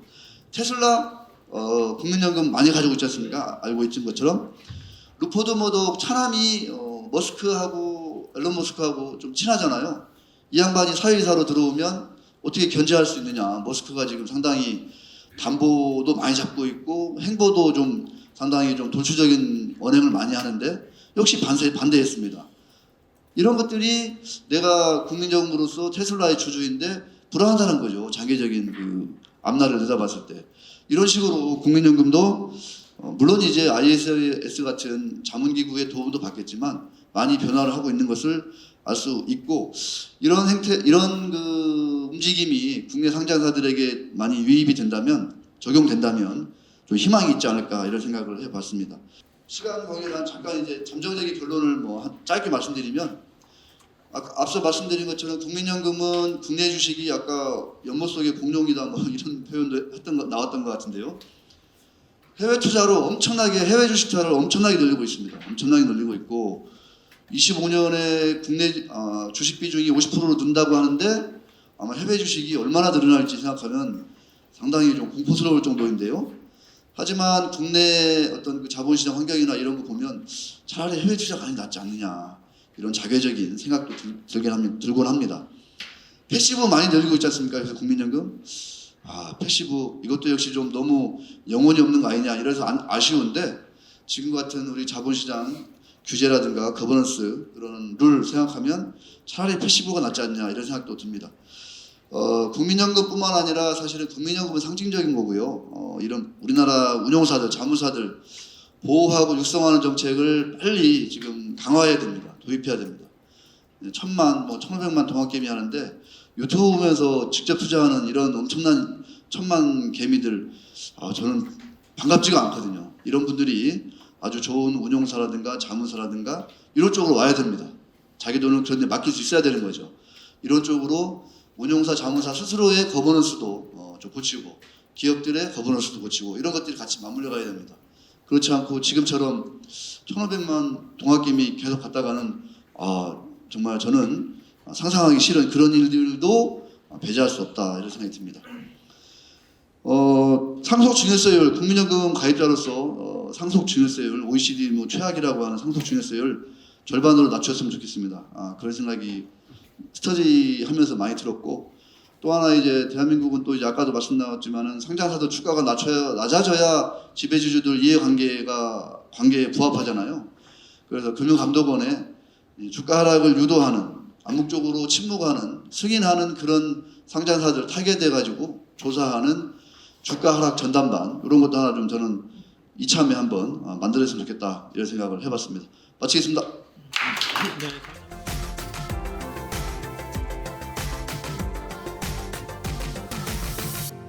13년 전에 2009년에 저기 계신 분하고 함께 대동공업과 조광피혁에 대해서 주주 제안을 하고 주주민주주의에 함께 동참했습니다. 그리고 아주 절망했죠.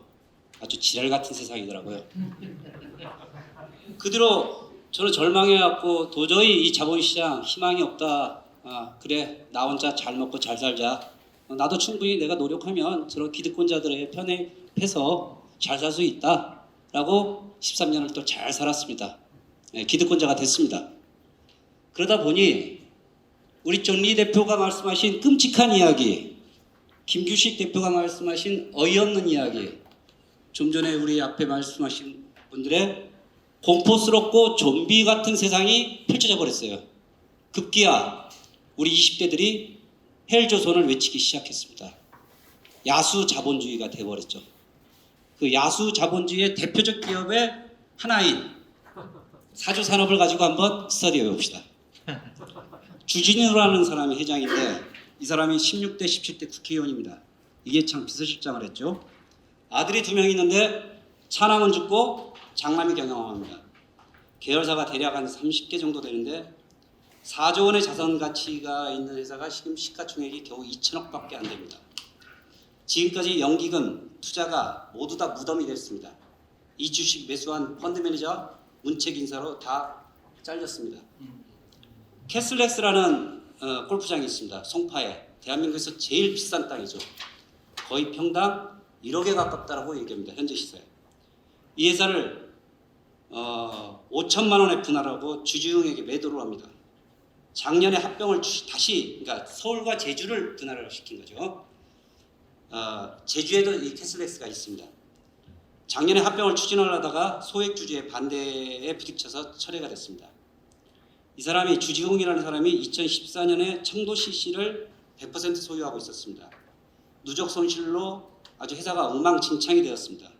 이거를 서울의 캐슬렉스가 6억 원에 매입해왔고 6년에 걸쳐서 모두 다 손실 처리를 합니다. 서울의 그 캐슬렉스 땅이 56만 평입니다. 그 중에서 24%인 14만 평이 이 사조 시스템스라고 주지홍이가 그 일가가 가지고 있는 회사입니다. 사조 시스템스라는 것은 주진우와 주지홍이 100% 소유하고 있고 사실상 지주회사입니다. 이들이 일감 몰아주기 및 내부 거래가 아주 그냥 만연해 있죠. 임직원 강매, 수년간 임직원들에게 사조 참치 선물 세트를 강매하고 직원 재고로 공정에 과징금까지 무는 아주 치사스러운 짓까지 합니다. 2015년에 35년 된 낡은 배를 풍랑예보 무시하고 조업했다가 50명의 선원이 사망합니다. 선박 보험료로 대신하고 유가족 보상은 아주 철저하게 무시합니다.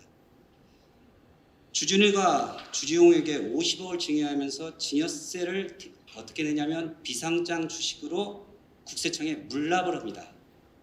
국세청에 물납을 받으니 이 국세청은 공매 처분을 해야 될 거 아닙니까? 공매 처분하는데 비상장 주식회사니까 아무도 응찰하지 않죠. 공매 가격이 하락하죠. 반값에 사조산업이 다시 매입하죠. 기가 막히죠. 세금 적게 내고 다시 찾아갑니다. 배당금 옛날에 50원 줬습니다.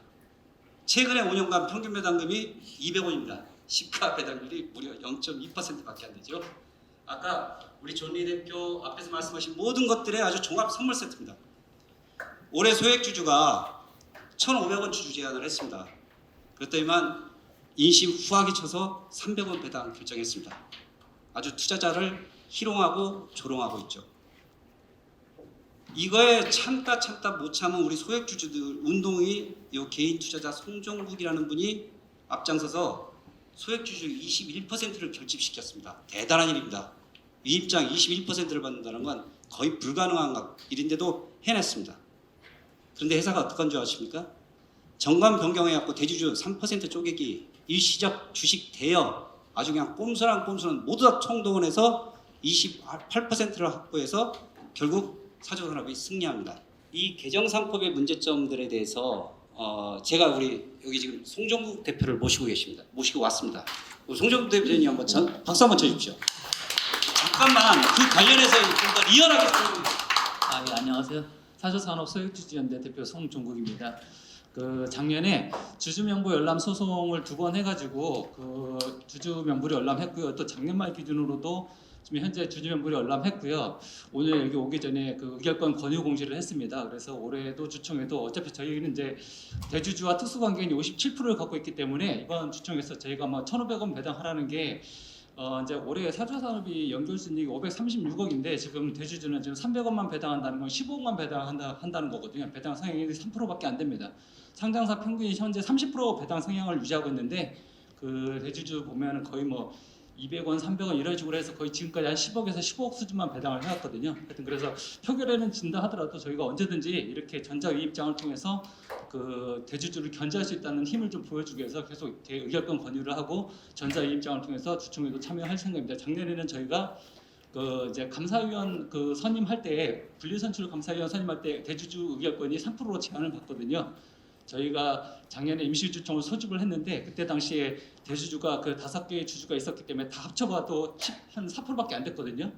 그러니까 이제 저희가 21% 모았기 때문에 저희가 이길 수 있었거든요. 근데 이제 대주주가 지금 현재 감사위원을 기타 비상무 감사위원도 있고 사회이사 감사위원도 있는데 상법이 현재 어떻게 되어 있냐면 원래는 법무부가 그 원안을 제시할 때 기타 비상무든 사회이사든 감사위원 분리선출하는 최소 1명, 그러니까 이사회가 현재 9명이든 10명이든 최소 1명 소액주주가 내세운 감사위원은 의결권을 전부 그 통합 3%로 제한해서 적어도 그 51%를 대주주가 갖고 있겠지만 49%가 소액주주가 적어도 그 아까 주주 비례대표제 그 원안에 의해서 한 명이라도 좀 이사회 감사위원을 진출시켜서 그 이사회를 좀 더 투명하게 만들자고 해서 이렇게 상법이 이렇게 개정이 된 건데 재계 단체라고 하죠. 그러니까 재계 단체는 결국은 지금 대주주와 그 재벌들이 그 이익 단체를 대변하는 기관인 거죠. 그죠? 재계라는 게 그분들이 이제 강력하게 반발을 해가지고 사회이사는 그 개별로 주주별로 3%를 합산하도록 그렇게 법을 후퇴시킨 겁니다. 그러니까 이제 그게 사실상 현재는 그 감사위원은 전부 이제 사회이사로 구성하도록 다 이렇게 하고 있기 때문에 사회이사를 개별 3%로 후퇴한 것 자체는 게 결국 모든 감사위원을 전부 그냥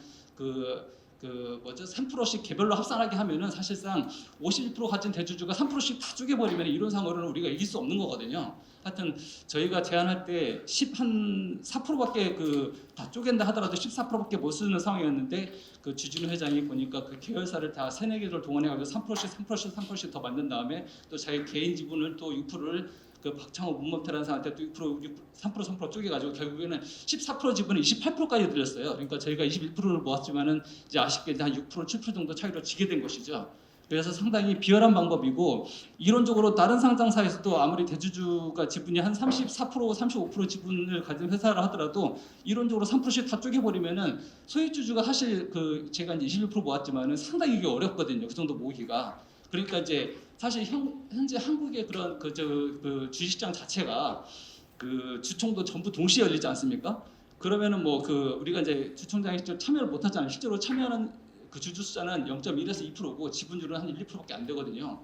그렇기 때문에 전자투표제도 저희가 이제 이번에 제안을 했는데 전자투표제는 한마디로 이제 대주주들이 일반 소액주주들이 의결권을 직접 행사하지 못하도록 어떻게 보면 막는 그런 행위인 거죠. 그래서 전자투표제는 반드시 의무화돼야 되는데 이 전자투표제가 분쟁이 있을 때는 전자투표제를 채택을 안 합니다. 선택적으로 하는 거죠. 그러니까 지금 이게 전자투표제를 하고 있는 회사도 막상 주주가 이렇게 감사위원으로 완전 박빙의 승부가 예상되면 전자투표를 채택 안 하고 직접 와서 주총에서 참여해서 하라 하거든요. 그렇게 되면 이제 사실상 또 이렇게 분쟁이 그 주주들이 감사위원을 선임할 때 상당히 이길 수가 없는 상황이 되는 거죠. 그러니까 선택적으로 하지 말고 무조건 강제로 의무화하고 해야 된다는 걸 얘기하는 거고요. 네, 너무 좀 긴데 다들 이 정도만 마치고요. 박수 한번 주십시오. 자, 독립운동가이십니다. 이렇게 이렇게 입서 주시는데 전 세계의 자본시장 국가 중에서 이런 나라는 정말 없습니다. 한국, 미국 되게 좋아하지 않습니까? 미국의 반만 닮아도 이런 짓거리는 하지 않습니다. 그렇죠? 이거를 우리 학자들은 오너 리스크라고 얘기를 하더라고요. 오너 리스크 이런 말이 어디 있습니까? 이거는 착취를 기반으로 한 폭력적인 야만 행위입니다. 그렇죠? 언어는 정확히 써야 됩니다. 언어를 순치시키면 모든 정의가 거꾸로 쓰게 되어 있습니다. 이거는 야만입니다. 자유시장 경제라 하는 것은 공정한 룰이 이루어져야 되는 겁니다. 지금까지 이 앞에 이 발표자들이 얘기한 것들이 실현되는 게 그것이 자유시장 경제인데 한국의 기득권자들은 철저하게 자유시장 경제를 외면하고 반시장적이고 반사회적인 행태를 하고 있습니다. 저는 그래서 절망을 했다가 오늘 이 자리에서 제가 희망을 얻고 갑니다. 이 플로어에 계신 한 10몇 명의 젊은 변호사분들에게 희망을 갖는데 이건 여러분 돈도 되고 정의를 지킬 수 있는 거입니다. 한국에 이와 같이 정말 정말 말도 안 되는 비상식적인 일들이 횡행하고 있는 이 땅의 이 기업들을 여러분들이 주주민주주의로서 적극적으로 변호사들로 앞장선다면 충분히 돈도 벌고 한번 해볼 만한 가치가 있습니다. 저는 이 가치가 사라지고 가격만을 숭배하는 한국 자본주의 시장에서 탐욕에 찬 자산 경영자들에 의해서 자유시장 경제가 철저하게 파괴되고 있는데, 이 주주민주주의를 외치면서 이것을 실천한다면 우리 충분히 여러분들은 우리 후손들에게, 우리 젊은 세대들에게 헬 조선이 아닌 파라다이스 조선 정도는 만들어줘야 할 거 아니겠습니까? 예, 정말로 참을 수 없이 이렇게 저속하고 그 끔찍한 악덕 기업가들에게 악덕 기업가들이 주주 약탈 행위를 일삼고 있는데, 여기 계신 플로에 계신 우리 젊은 그 변호사분들이 한번 앞장서서 주신다면 저도 한번 적극 동참하겠습니다. 저는 이미 기득권자가 돼 있고 또 보수주의자입니다. 사실은 보수주의자라는 것은 세상에 과거의 전통, 아름다운 전통을 잘 지켜나가자라는 게 그게 보수주의자들의 신념이거든요. 그런데 한국의 자칭 보수주의자들은 가장 악덕 기업가들의 앞장서는 그에 불과합니다. 그러니까 우리 젊은 우리 율사들한테 한번 희망을 걸어보겠습니다.